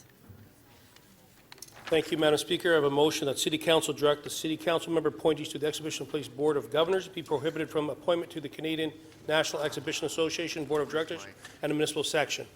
The reason I move this motion is when I became chair, the CNE was part of the city. So if there's a bad year at the CNE, the taxpayer would be on the hook for it. They asked to go out on their own. They are now a tenant of Exhibition Place. So to have people representing both boards, there's negotiations on renewals of agreements, so forth, that should not be on both sides. So the CNE is now separate from Exhibition Place. They are our tenant, and I don't believe we should have people on both of those boards. I've talked to the clerk about this before, and I've talked to the mayor about it before. I think there's a conflict that happens there, so I'm just asking that we recognize that Exhibition Place is the grounds and the CNE is the fair, and they are two totally separate. The CNE is a tenant of Exhibition Place.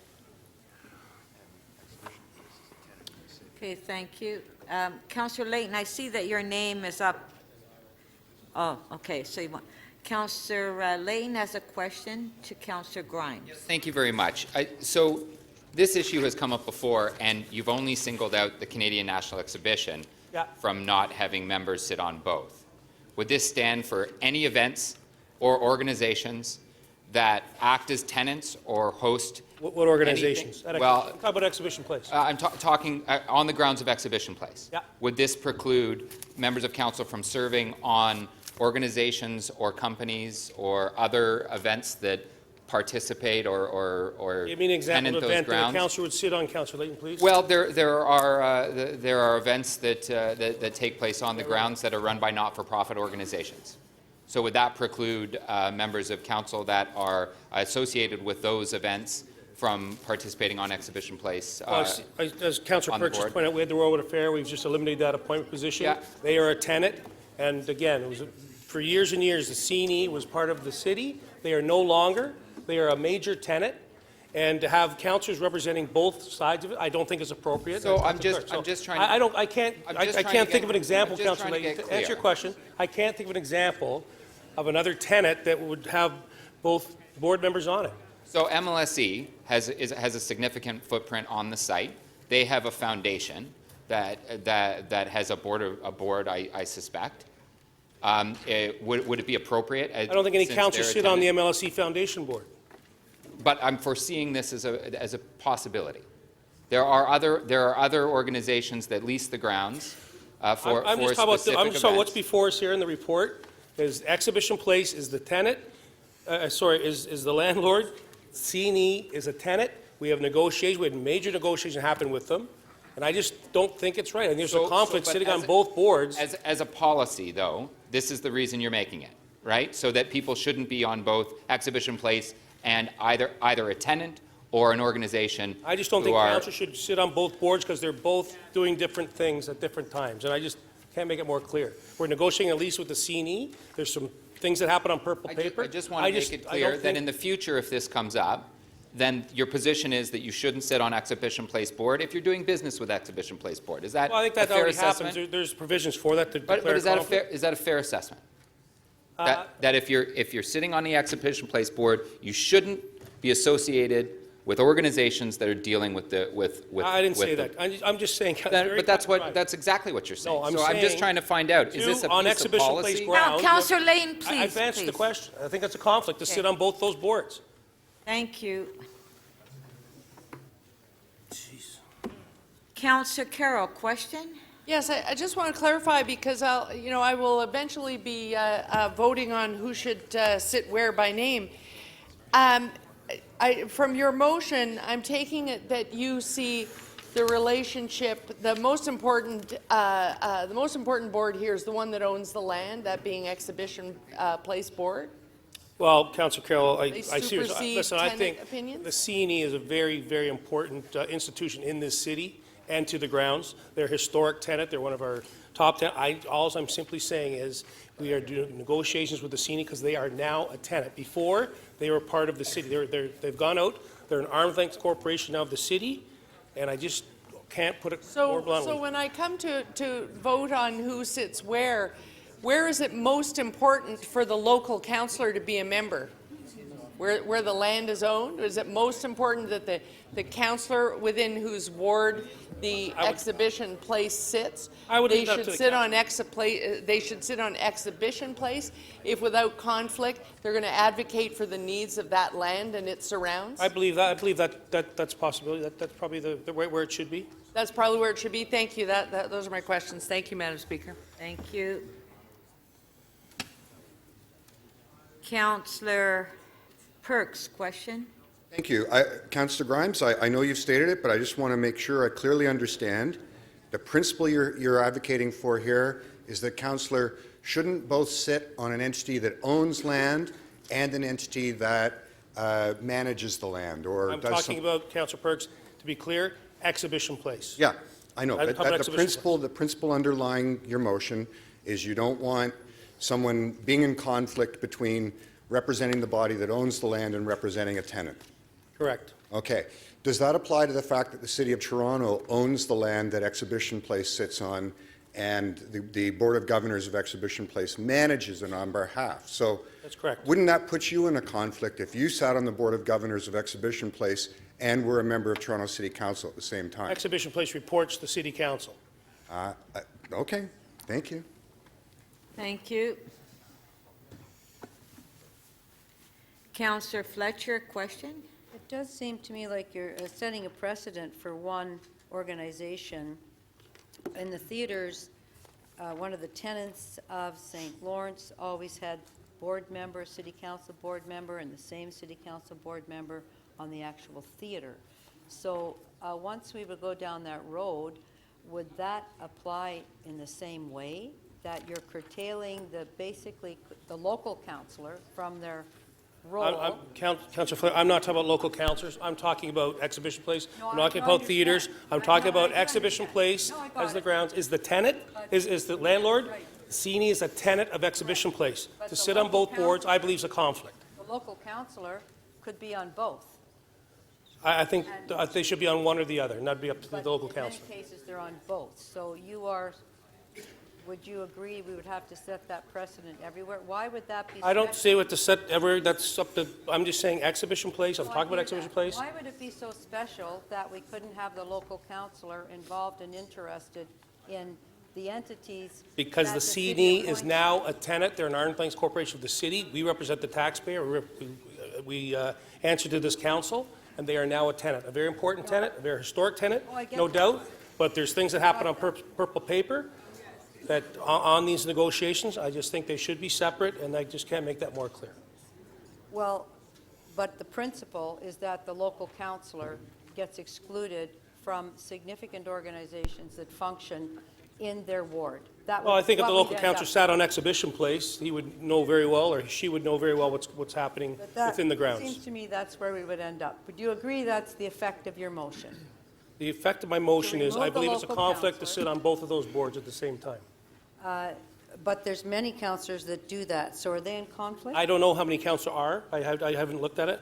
I just think it's a conflict Have to you sit on checked both with- boards. I can't make that any more Have clear. you asked the city solicitor or city manager if that indeed is a conflict? No, I've talked to the former city manager about it before. But I'm asking No. our current No, I have lawyer and our current city manager. No, I have They not. would, that the city would have, or the clerk, that would say that was a conflict. You haven't asked when you made your motion. You didn't ask that. No. Thank you. Thank you.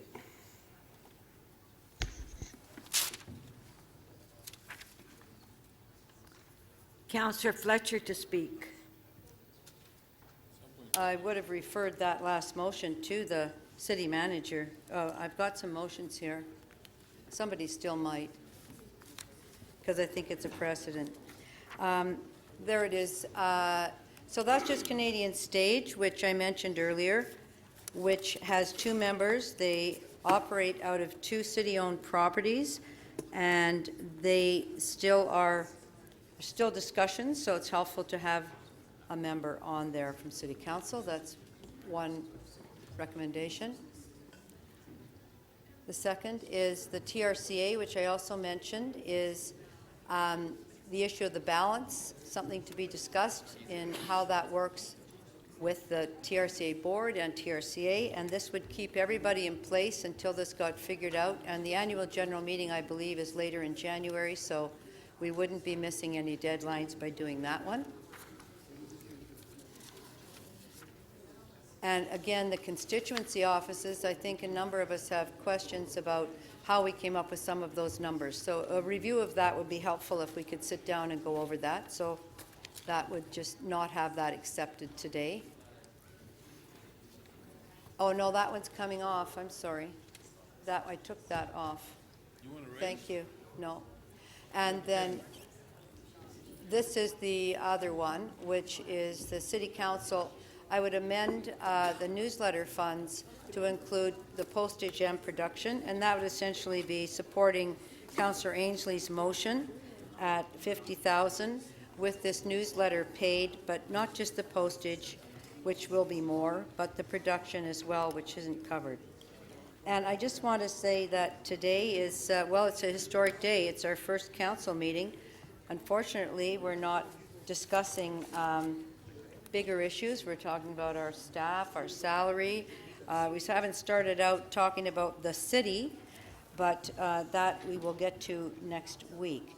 I do just want to thank the clerks and all of the staff for this has not been an easy period coming off the election, which was changed from 47 to 25, having to pull everything together and go over all of this as well. And we're just tweaking some of the suggestions from our experience. Also, Councillor Lay, you thanked your constituents. I'd like to thank my constituents and my new constituents for returning me to City Hall. It's quite historic, whether you like them or not, the new 25 wards. I don't think there's any councillors here who don't want to do a good job. That's why we came here. Our definition of doing a good job might be a little bit different. My definition of doing a good job, or the requirements, not my definition, but the requirements to do a good job mean that I would have to have more staff, especially when you're representing a legacy city. I don't just move into a new area within the old city of Toronto. Both Councillor Bradford and myself, we both get a brand new legacy city. That would be East York. So there are traditions and things that they have there, including a Christmas lunch, which I started organizing as soon as I was elected, and certainly need to have the budget to work on things like that. I know that Councillor Holiday, they respond to every call. They get back to everybody. In a different ward, it might take more staff to respond to everybody and answer every call. We're just dealing with the realities of different wards. One size does not fit all. So as somebody said, the budget questions, the amount of money we're talking about, nobody is saying, Councillor Ford, you must spend X amount of dollars. Councillor Peruzza, you have to spend $400,000. Or Councillor, you don't have to spend that much. But if you need that, you can spend that.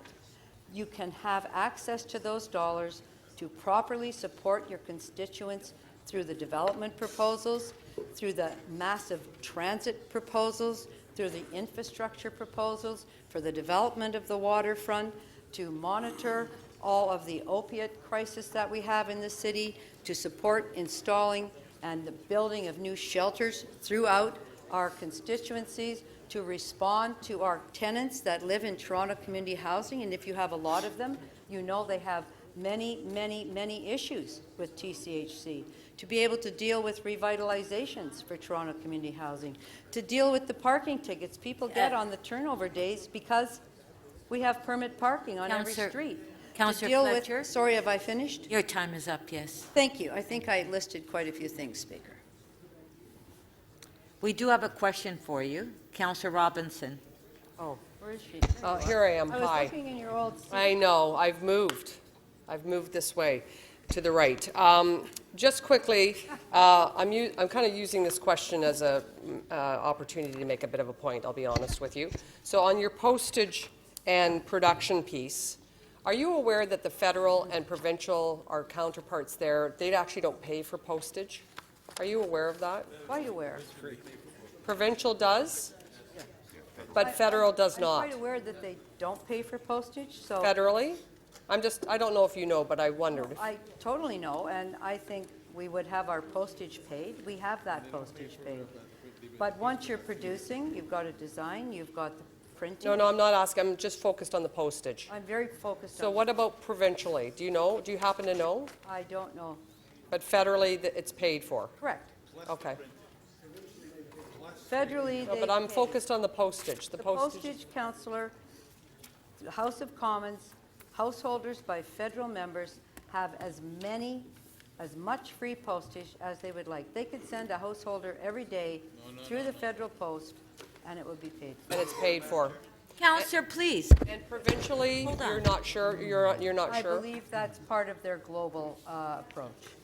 Okay. The global budget. Thank you. They don't have access to free postage. Okay, thank you. Okay, now Councillor Karygiannis. What is it? Okay, hold on. Councillor Karygiannis, yes? On a point of order, so we all know what is happening provincially and federally. Federally, you're allowed 4 householders per year, including the production, as well as the mailing. You're allowed 1/10 of your area to be mailed out daily, and you can have as much mailing as you can. That's federally. Provincially, they pay for it. Okay, thank you. Thank you for the update.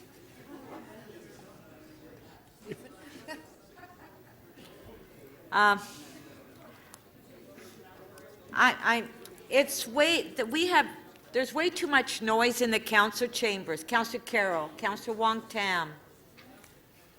Please, it's very noisy. Councillors?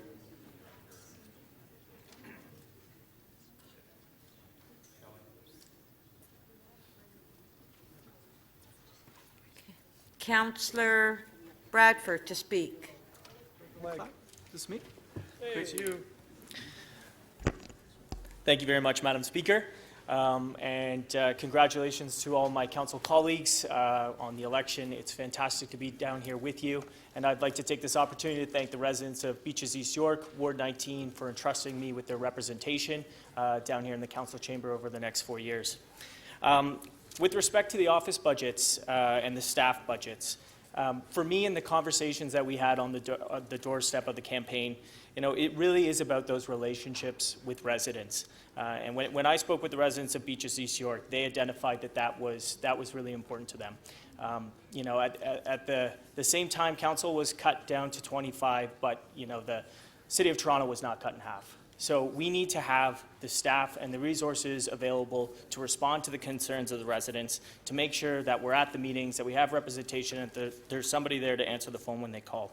Now, this is different than the relationships that other governments may have with their residents. I think that all of us experience in our communities just the very nature of the meetings that we have, whether that's a street closure or a stop sign or conversations about parks. The expectation is that you're at that meeting and that you're there to listen to the residents and that you're there to help them. We can't always help them, but that's our job. That's what we have to do. So I think that's why it's very important that we need those resources to support the staffing complement that allows us to do the work that we were elected to do. Now, with that in mind, I really do think that we have a role and a challenge in front of us with the budget going forward, and we know that. And we certainly will be asking city staff, and many residents face this challenge too, that you have to do more with less, and that's something that we have to keep top of mind as well. I think that Councillor Ainsley's motion does balance the need for more staff, which is really what our residents are interested in, and asks us to do a little bit more on the office budget side as well, with a little bit less of that, and I think that's important. In the context of a $13 billion budget, this, of course, is not a huge amount, but it is representative of the fact that we all have to, do a little bit more with a little bit less and try and find savings wherever we can. And I think at the end of the day, having that $50,000 piece in your own particular office budget, we're all accountable. We're all accountable to the residents, and if you want to spend that much money, because every ward is different, and some people will need that, but some people won't. And it's important to have that flexibility. And at the end of the day, the record will stand, and everyone will see what you spent, and that's fine. And I think that that's appropriate. So I will be supporting that motion. I think it's a good balance, and I would encourage you to as well. Thank you.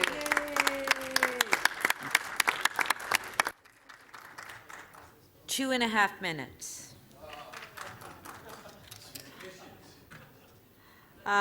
Councillor Crawford. Thank you, Madam Speaker. I have two motions I'd like to move, please. First one, that City Council set the 2019 councillor staffing budget envelope at $460 per councillor and the 2019 annual councillor office budget envelope at $50,000. Second motion is that City Council authorize members of Council to approve council staff salaries above the top of the staff salary ranges as long as the total staff salaries remain within the approved councillor staff envelope. I'll speak with, it's similar, yes, it is similar to one of the other ones that came up. I'll speak to the second motion first. I know when I have my office, we have a salary range for our employees. And my employees, and I'm sure a lot of your employees, do a lot of different jobs. They don't do specifically the job that is allocated for them. So what I would like to do is to be able to assess my employees, depending on what they're doing, where I think the salary ranges are best. Whether it's a little above the cap, I think we need to have that flexibility. But making sure, of course, that we do not go above the overall salary cap. So that just gives us that little bit of extra flexibility. If we feel that one of our employees has, deserves a little bit more, then we'll be able to do that. On the second one, I recognize that we need to increase our staffing salaries. Absolutely. When I'm looking at can we accomplish what we need to do on the communications, being able to speak to our residents the way we should. We can't do that on the levels that we have, well, technically right now. We need to increase staffing levels. I understand that and I get that. The issue is what is the right number? What is the right level?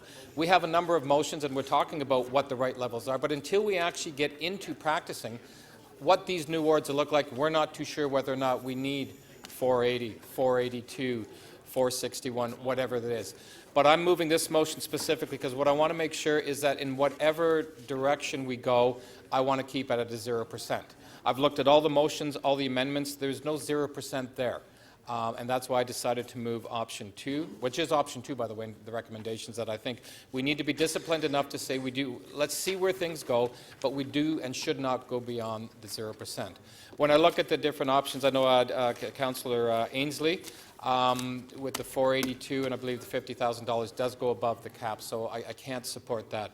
But when I'm looking at Councillor Min Wong's motion, which is option 1, I could see that working. I could actually work with option 1 within my office. But I think, and I'm pretty sure that would be challenging with some of my other colleagues to be able to work within that. So I understand that could potentially work for some, not for others, and it would be challenging to move forward. And again, that's why I decided to do the option, well, my motion, which is option 2. I want to stay at the 0%. Thank you. Thank you. Oh, Councillor Perruzza, you have a question? Yes, I guess my question is, and I heard the comments and I understand the objective, stay at 0. I guess my question is, in the last term, did all of the councillors spend every nickel of both their office and salary budgets? Well, I do know specifically with the office budgets, no, they didn't. There was, in fact, many of them, I don't know the percentage, but many of them didn't even get to the top. As an example, 32,000 we had, I spent about 17,000, 18,000 myself. I could work well under the cap, but others may have had challenges. Okay. And the staffing budgets, did everybody go to the last nickel on their staff budgets? No, of course they did. I mean, there's a whole range of different numbers of staff used. So, in fact, the councillors are probably one of the only departments here that actually return a surplus to the to city revenues on an annual basis, correct? Well, again, so understanding maybe on the staffing salaries, but when you look at the overall council budget, not necessarily, because there's a lot of different aspects of the overall council budget that when you pull it all together, there are still challenges in trying to meet the overall budget. Right. So I don't understand what you mean by 0. If for example, in practice, it kind of like we never get to a plus amount. Why wouldn't you, for example, allow, because and there's something else that you said in your comments that intrigued me, on the right amount.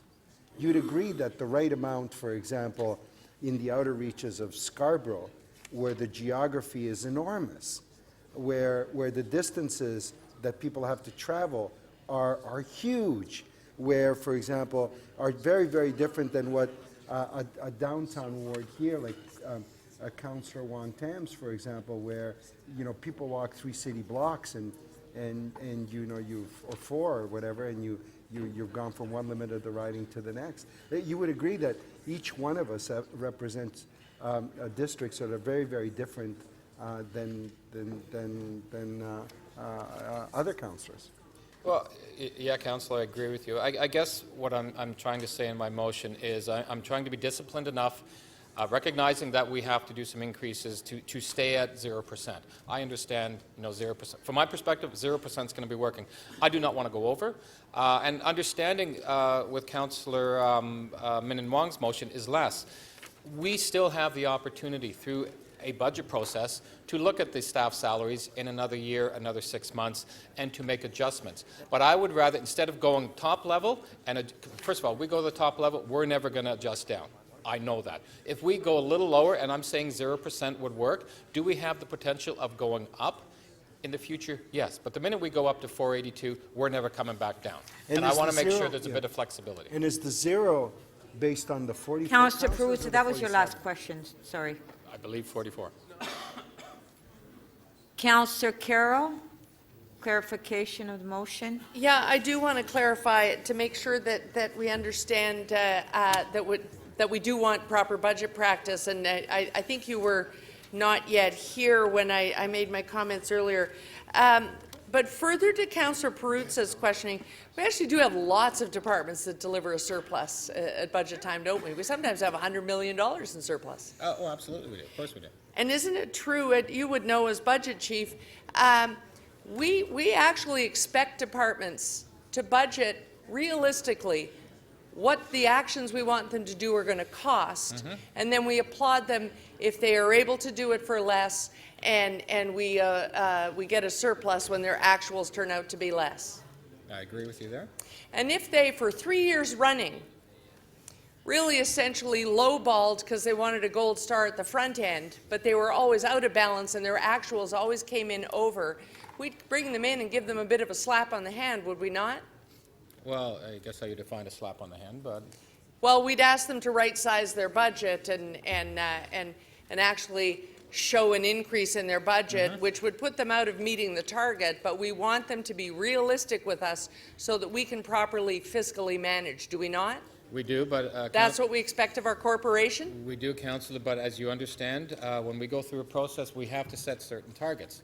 We set 2%, 1%, 0% targets for everybody to meet. What I'm doing in this, we're just starting, getting out of the gate, trying to figure out where the appropriate levels are. What I'm suggesting in my motion is let's start at the 0% and let's work to the 0% to see if that is achievable. As we did in the last number of budgets, there were departments that could not achieve 0%, -2, -1.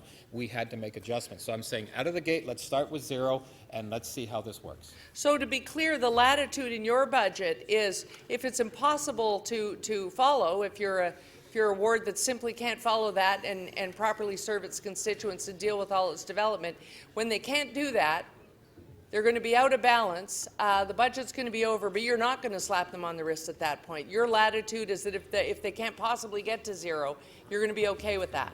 Well, not that I'm okay with it, Councillor. From my perspective, I do feel that the 0%, which is you're talking about the 460 for our offices, is achievable. Now, it's not going to be achievable necessarily for everybody, but I think we all need to figure out. And understanding, too, the one caveat in this is we do have the opportunity to use money from our office budgets on the salary side. So in the event that you go a little bit over your salary, you can actually pull it from your office budget to make up any particular year. So there's a bit of flexibility there.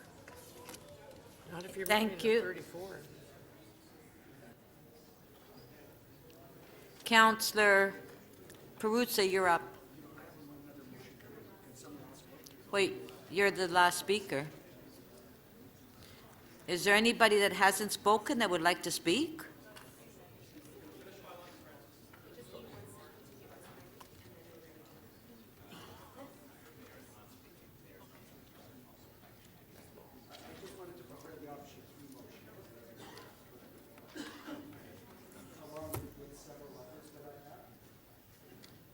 So are we ready for Councillor Peruzza? Okay. No, we have to have the motion on the screen.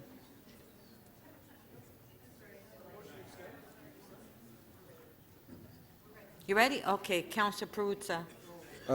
Thank you, Speaker. So I have several motions that I'd like to put before the council. So that's the first motion, which would be this one. There's a second motion, which is just simply a friendly amendment to Councillor Wong Tam's motion, which I'd like. There it is. I'd like to be put before you. And there's a third motion that would be option 3 that's in the report, and just move the option 3 as is, and I'd just like to place it before all of you. And I won't move the fourth motion. I was just kidding with my good friend Councillor Ford. Just wanted to get a bit of a rise out of him. Well, he did turn a little red there at one point. Anyway, but it's all good. So, Madam Speaker, I just move those motions just simply because we need to deal with those matters as well. And I just, at risk of sounding repetitive, I think Councillor Cole, said it best by basically kind of delineating the work of a city councillor in terms of how his approach to it is. And his approach to it is very, very onerous. And I understand that his approach will be very, very different than Councillor Holliday's approach to the job. But the reality is you want to allow the flexibility for each councillor to be able to do their role as they see fit. Councillor Holliday, I don't believe, should be imposing his, sort of his way of doing the job on Councillor Cole's desire to do the job. He wants to do it street by street, neighborhood by neighborhood, issue by issue, person by person. And that's good. And that would require a considerable amount of legwork, a good pair of shoes to do that. And he should be allowed to do that if he's prepared to do that, because that's the way he sees his role, and that's the way he would like to see, sort of how he would like to do city building. We're also at the beginning of sort of these growing up pains. And I think that Councillor Karygiannis touched on that point just briefly. When you look at members of the legislature or members of parliament, they have all kinds of, and I suspect that Premier Ford is coming to understand that better and better as well. They have all kinds of off-book resources. They have councillor caucuses, hundreds of people that prepare their letterhead. Councillor Holiday, for example, his father will tell him that his blue business cards and his blue letterhead was prepared by people he never met. In some resource department in the legislature. Called caucus services. That's right. Councillor Cole reminds me of the appropriate name for the department.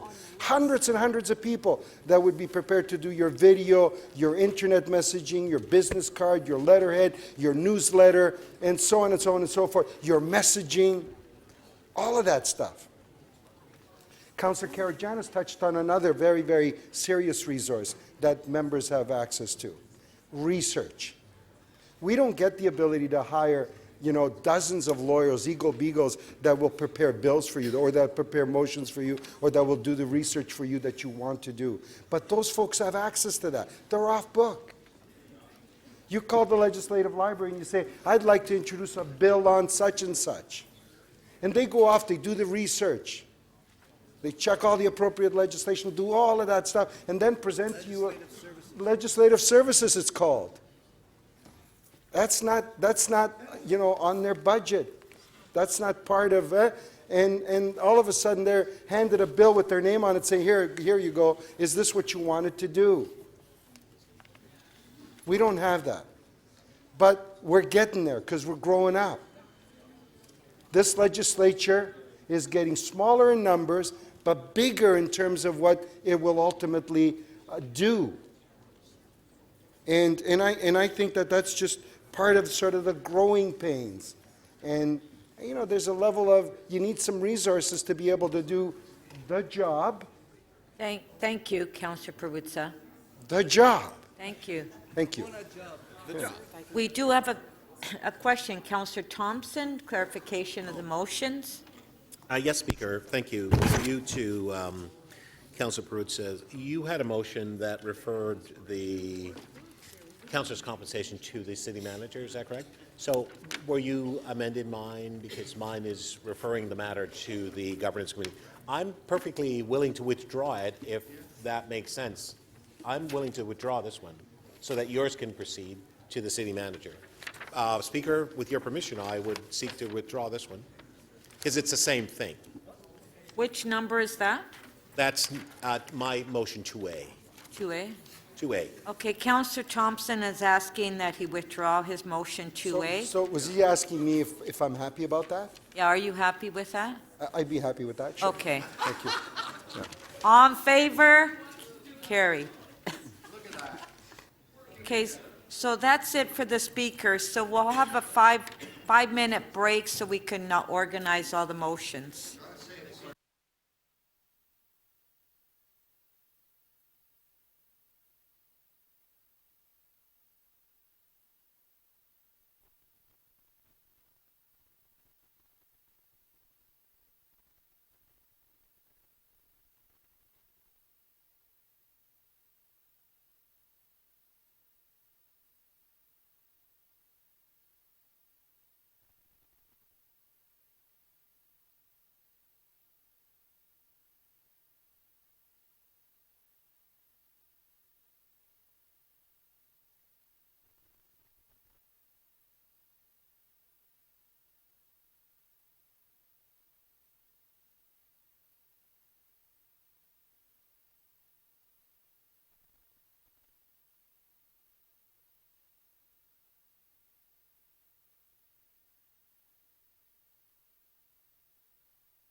The order of the motions are on the screen.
Yeah,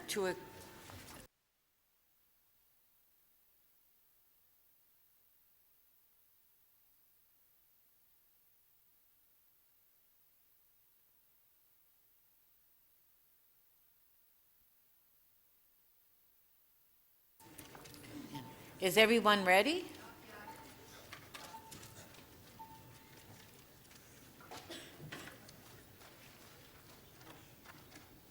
Okay. Before we start, can I have a motion to extend to finish the session? Moved by Councillor Holliday. All in favor? Carried. Thank you. Okay. First motion is motion 2B.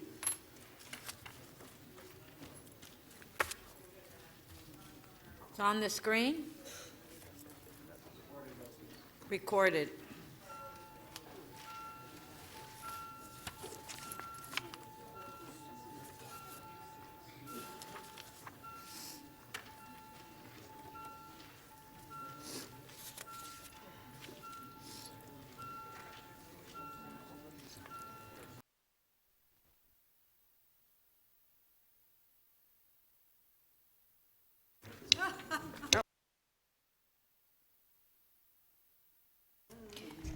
The motion carries 19-7.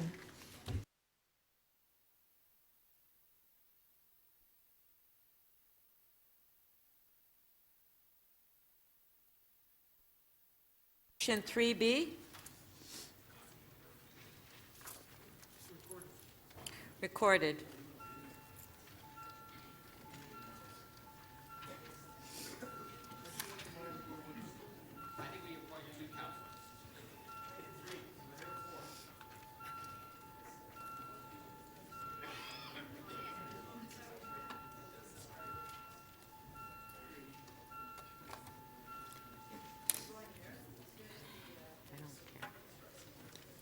Motion 3B carries 24-2.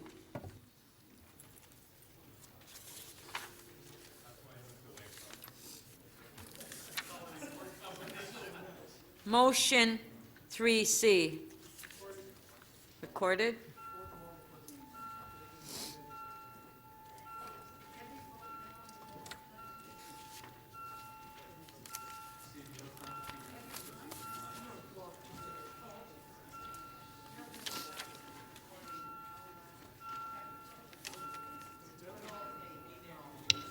Councillor Perruzza, please.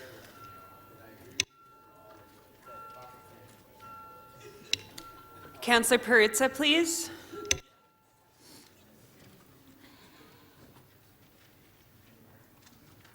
Motion 3C carries 21-5. Motion 5.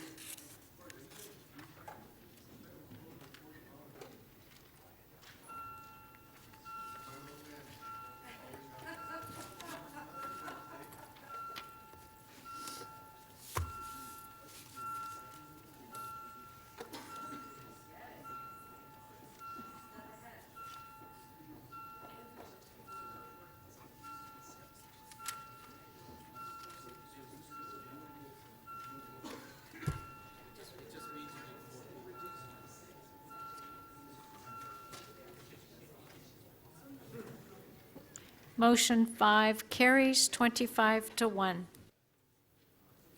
Motion 6B.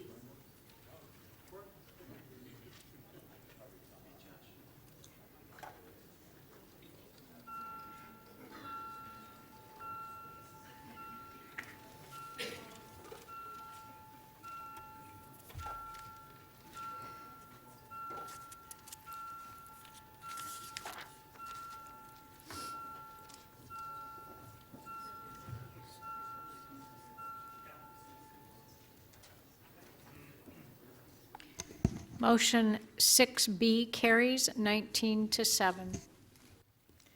Motion 6C.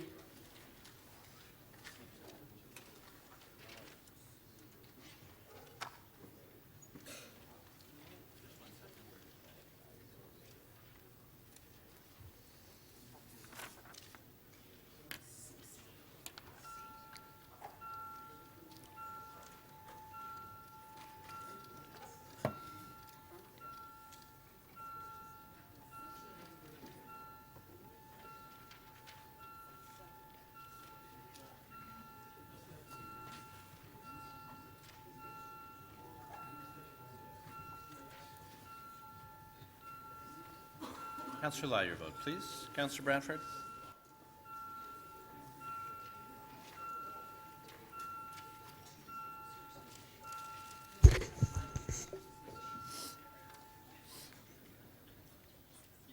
Motion 6C carries 19-7.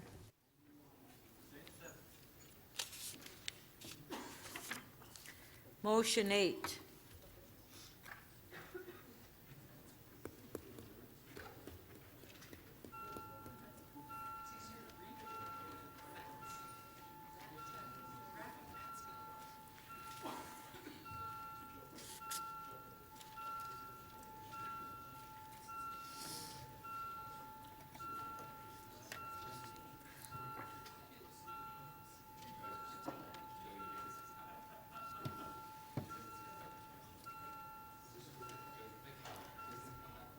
Councillor Perruzza, please. Thank you. Motion 8 does not carry. The vote is 4-22.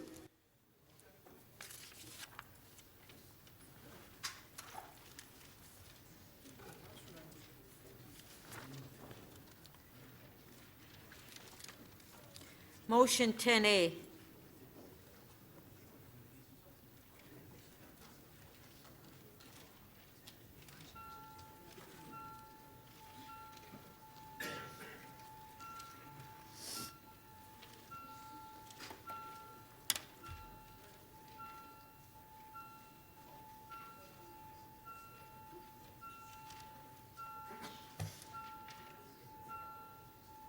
Councillor Fletcher, please. Councillor Pasternak, please. And Councillor Perruzza, please.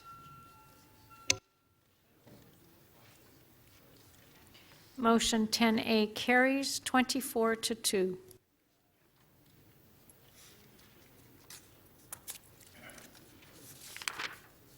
Ten B.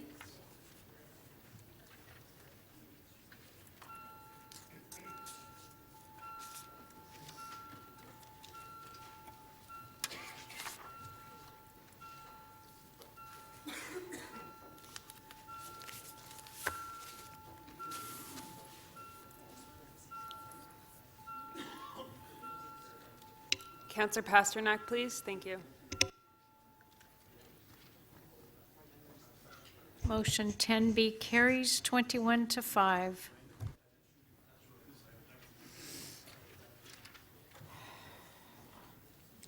Motion 11. Recorded vote.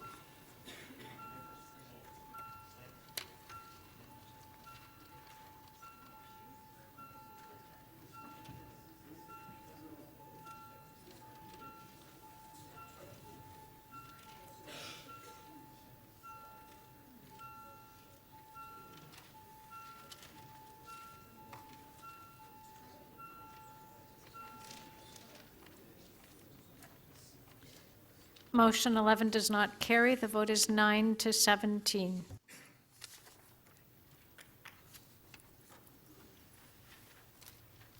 Motion 12A.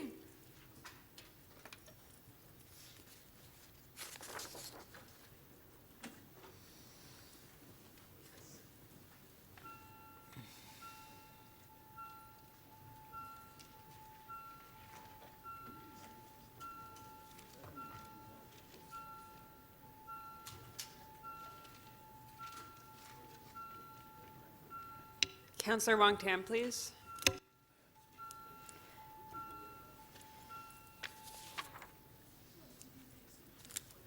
Motion 12A carries 24-2. Motion 12B.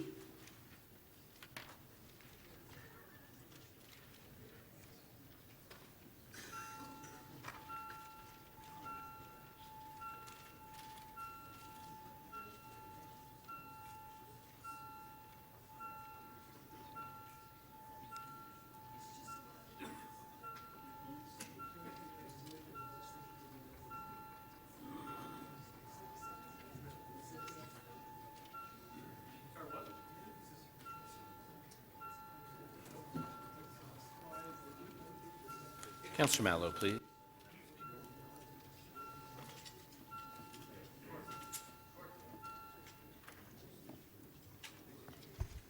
Motion 12B carries 16-10. Motion 1.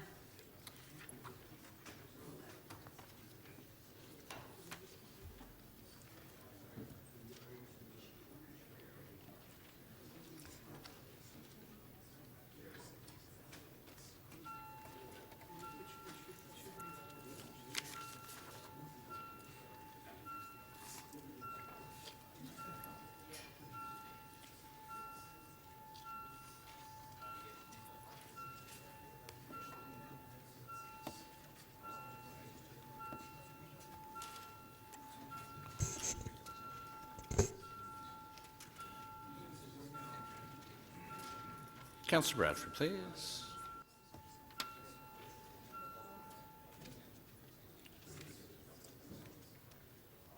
Motion 1 does not carry. The vote is 6-20.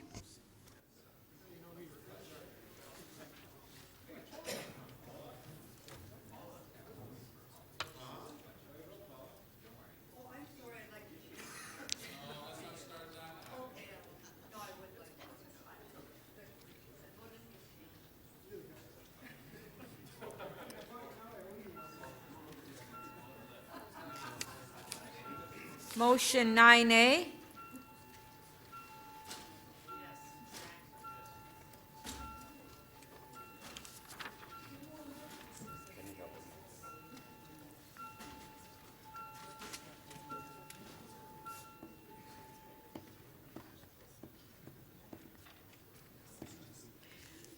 Motion 9A does not carry. The vote is 5 to 21.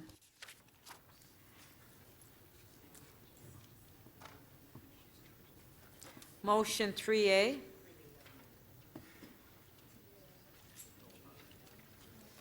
Recorded vote.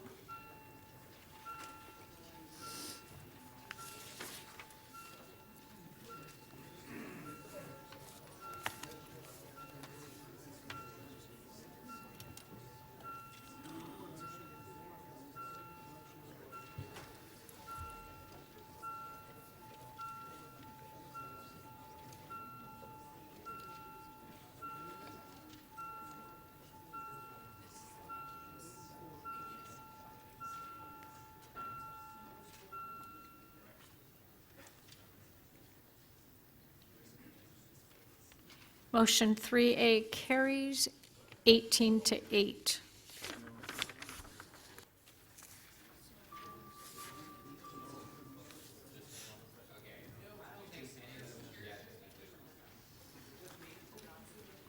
Motion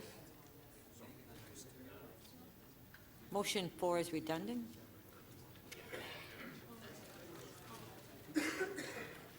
Motion 4 is redundant. Right. And 13A. And 7A.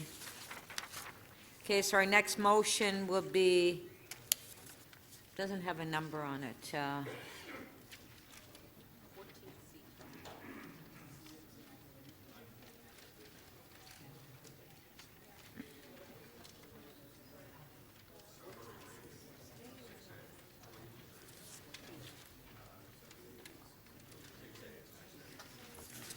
6A.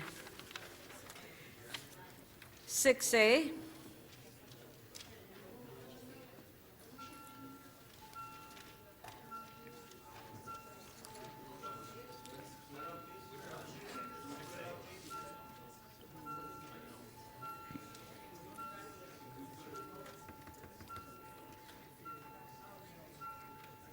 Recorded vote.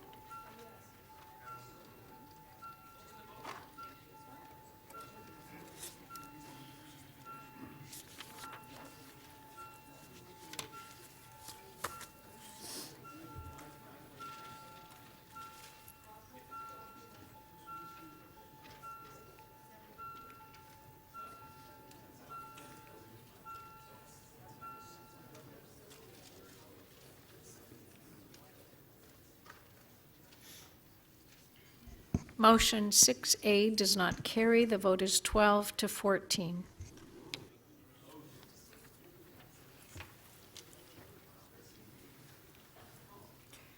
Next one.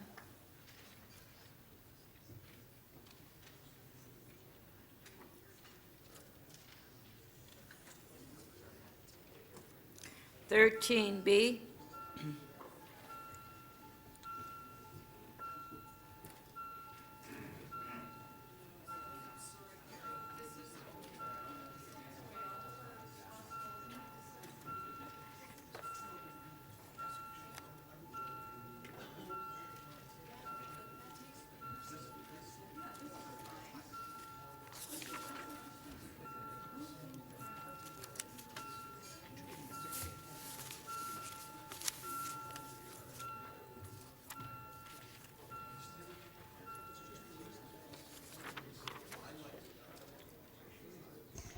Motion 13B carries 14 to 12.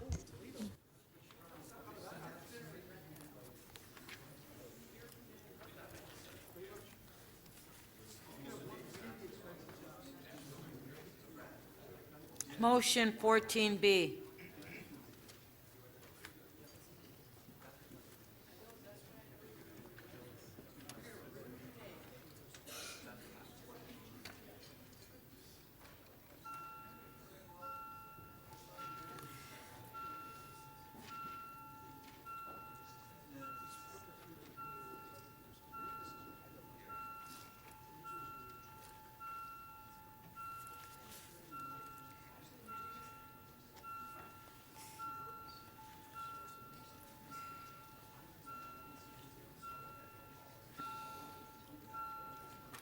Councillor Bailao, please. Councillor Phelan, please. Thank you.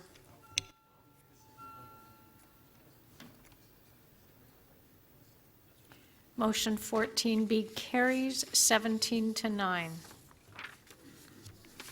Motion 7B.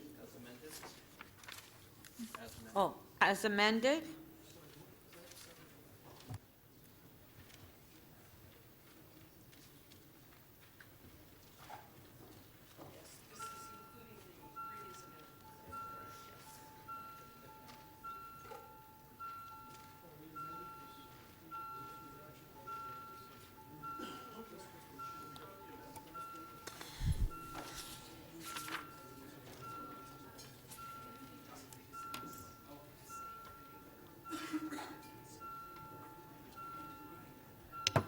Councillor Phelan, please. Thank you. Motion 7B as amended carries 20 to 6. Motion 9B.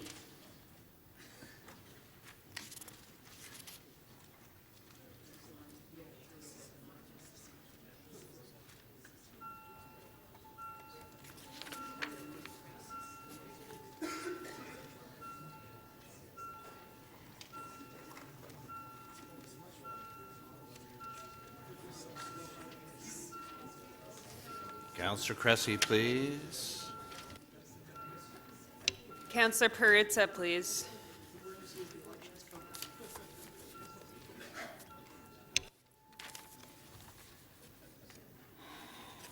Motion 9B does not carry. The vote is 5 to 21. 9C.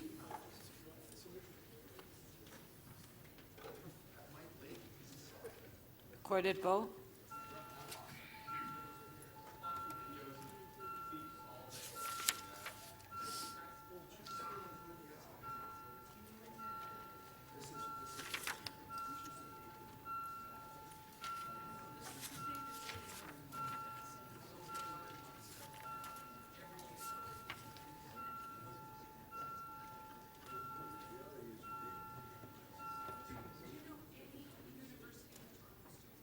The motion 9C does not carry. The vote is 4 to 22.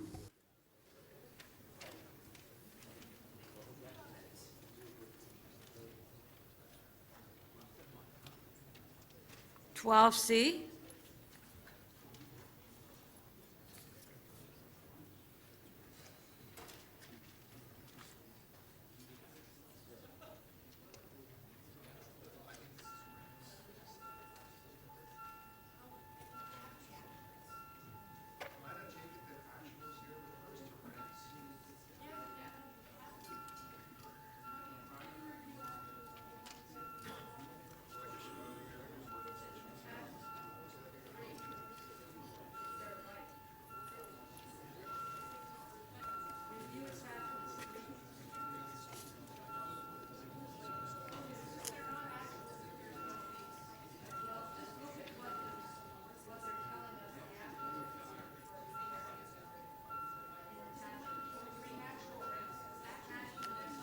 Councillor Lai, please.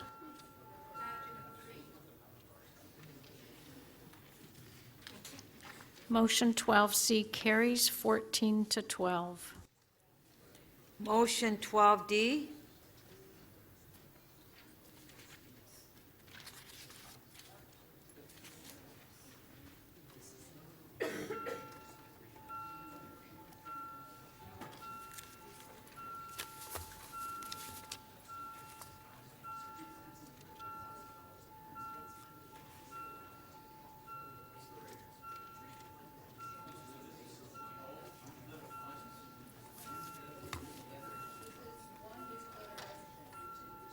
Councillor Thompson, please.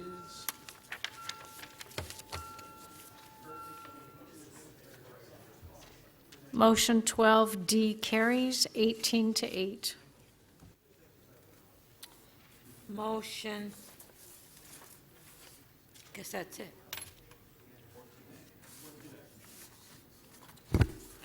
14A.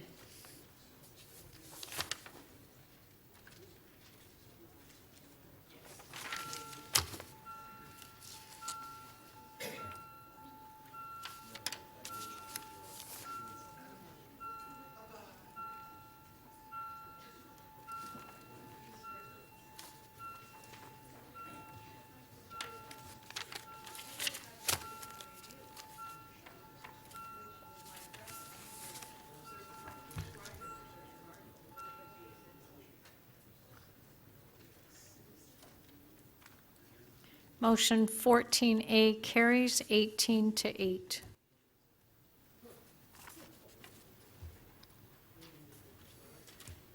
Okay.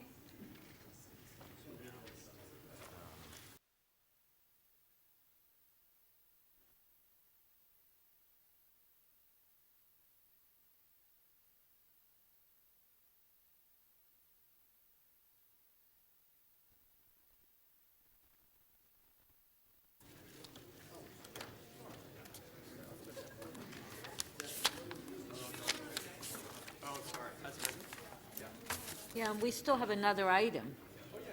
Yeah. Okay, on recommendations on 2, 3, and 4 as amended, recorded vote.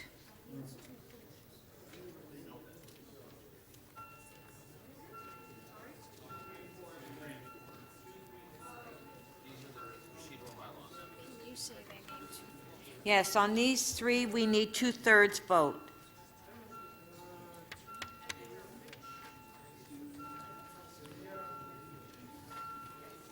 Councillor Ainsley, please. Councillor Karygiannis, Councillor Bradford, and Councillor Thompson, please.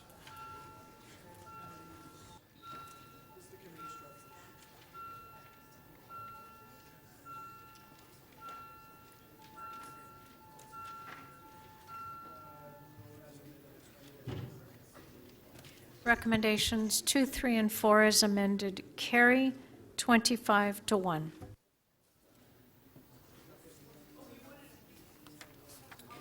Okay, now on the balance of the items as amended, recorded vote.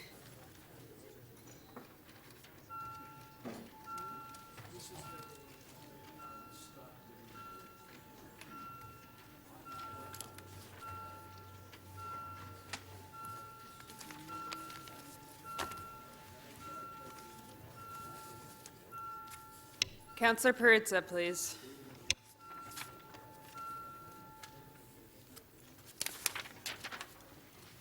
The balance of the item as amended carries 25 to 1.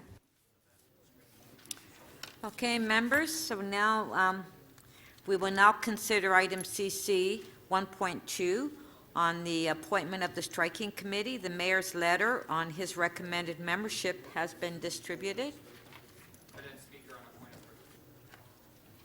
Okay, just a sec. Councillor Layton? Yes, thank you very much, Madam Speaker. I would just like to rise today with a brief announcement for...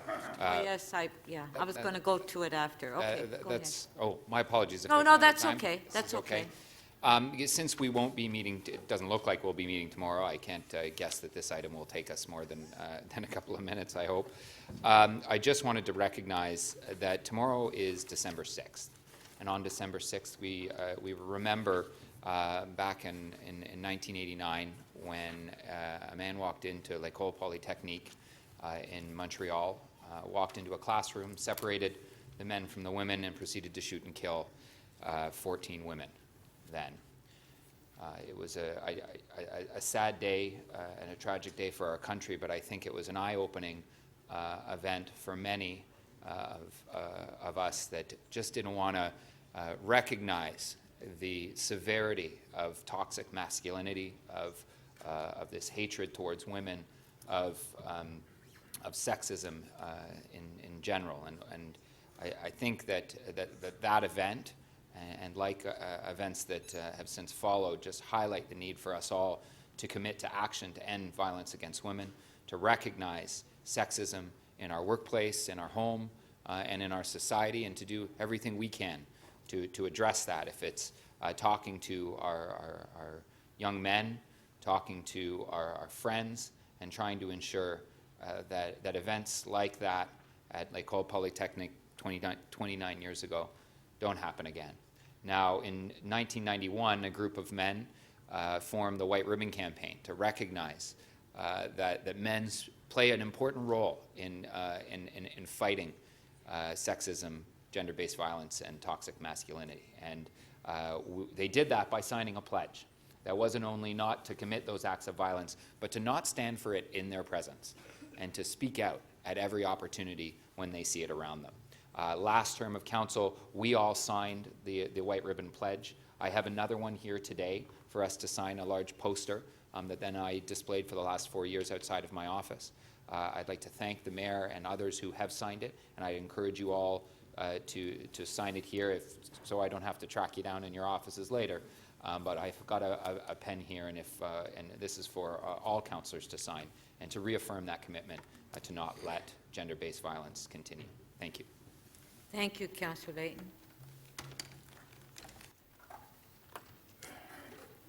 Okay, Mayor Tory, you have a motion. Madam Speaker, if I may, just before I move this motion, which is posted here, may I just say Councillor Layton was modest in not saying that his father was one of those men who set up the White Ribbon Committee and in fact recruited me to go down to Union Station the very first year, the very first day, and hand out white ribbons, and it's carried on to be something that is still here today and more important than ever. And I was very pleased to sign his copy of the declaration there, and I hope other members will as well. And the second thing I wanted to just say, because I didn't speak on the previous item, is just to say thank you. Some people did, I know some members, to the staff.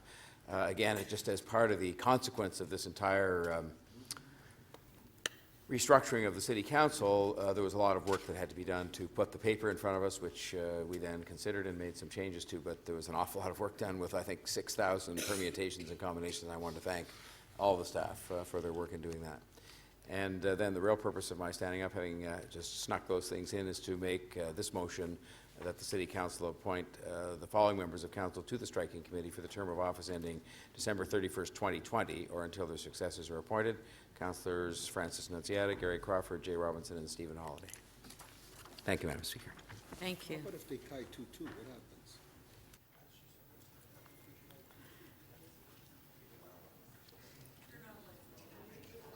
Councillor Layton, your name was up from the previous item, right? Oh, you just put it up. Okay, Councillor Layton. Yes, thank you very much, Madam Speaker. I'm choosing not to do this by way of questions because I want to make this as non-adversarial as possible. However, I think there's something very noticeable about the list that's being put forward, and this is nothing against the great leadership that these councillors provide. I've had the great pleasure of working with all of them in one form or another, and I think very highly of them. But in starting the new term of council, I think there was a hope that there might be more inclusivity in some and many of the decisions that are being made in our city. And I would just highlight the fact that there are no members of Toronto and East York Community Council listed on the list here. And in fact, there is little representation of perhaps opposing views on some of the more major issues that face our city along the political spectrum. I would just highlight that in hopes that this committee, as they're looking to form these the rest of our standing committees, will live up to, I think, what many were hoping would be the tone of this council, and that's ensuring that on all major committees there is a representation from various parts of the city and areas of the city, but also various viewpoints that might need to be shared. It's almost an inevitability that there'll be some because of the number of councillors that are in the room, but I would just hope that it doesn't continue with the selection of members to the other committees. Thank you. Okay, on the motion, recorded vote.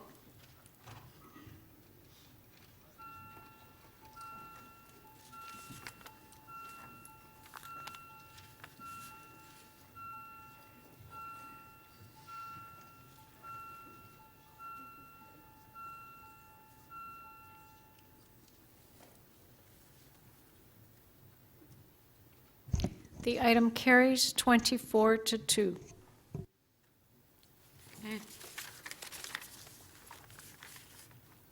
Okay, members of council, now that City Council has made a decision on its governance and has appointed the striking committee, the City Clerk will canvass members for their interest in appointments as soon as possible after today's session.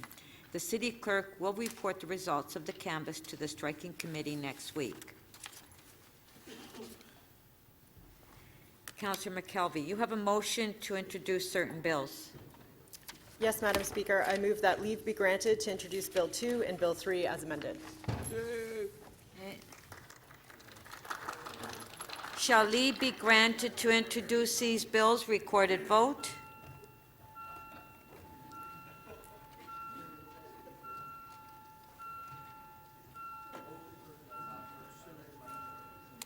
Councillor Layton, please. Councillor Karygiannis, Councillor Matlow.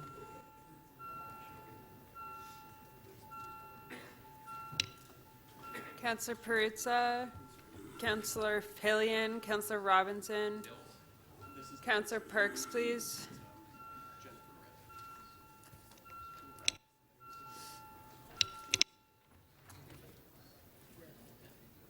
The motion to introduce the bills carries unanimously, 26 in favor. Shall these bills be passed and declared as a bylaw? Recorded vote.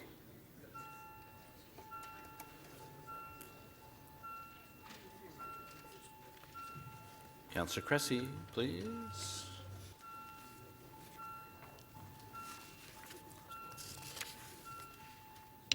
Councillor Crawford, Councillor Filion, please.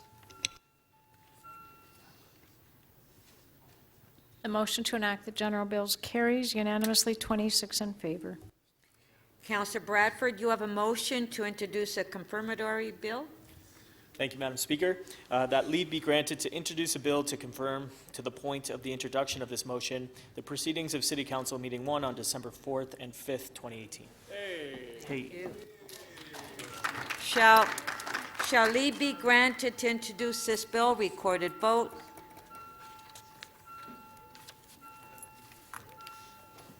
Councillor Layton, please, your vote. Councillor Crawford, please. Councillor Filion, please. Councillor Wong Tam.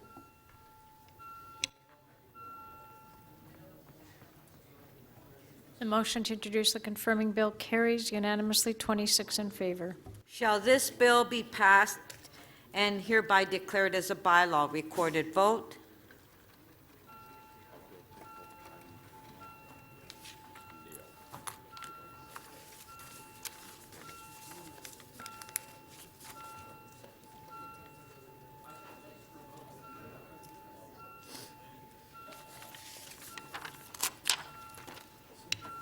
Councillor Filion and Councillor Wong Tam, please.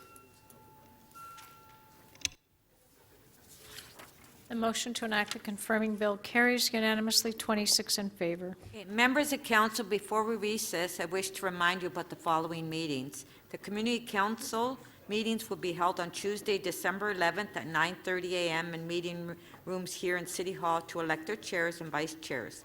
No other business will be considered at those meetings. The Striking Committee will meet on Wednesday, December 12th at 9:30 a.m. to consider member appointments and schedule meetings for next year. The Striking Committee's report will be considered by City Council when the first meeting resumes. This meeting is now recessed until Thursday, December 13th. Thank you. All in favor? On favor? Carried. Thank you.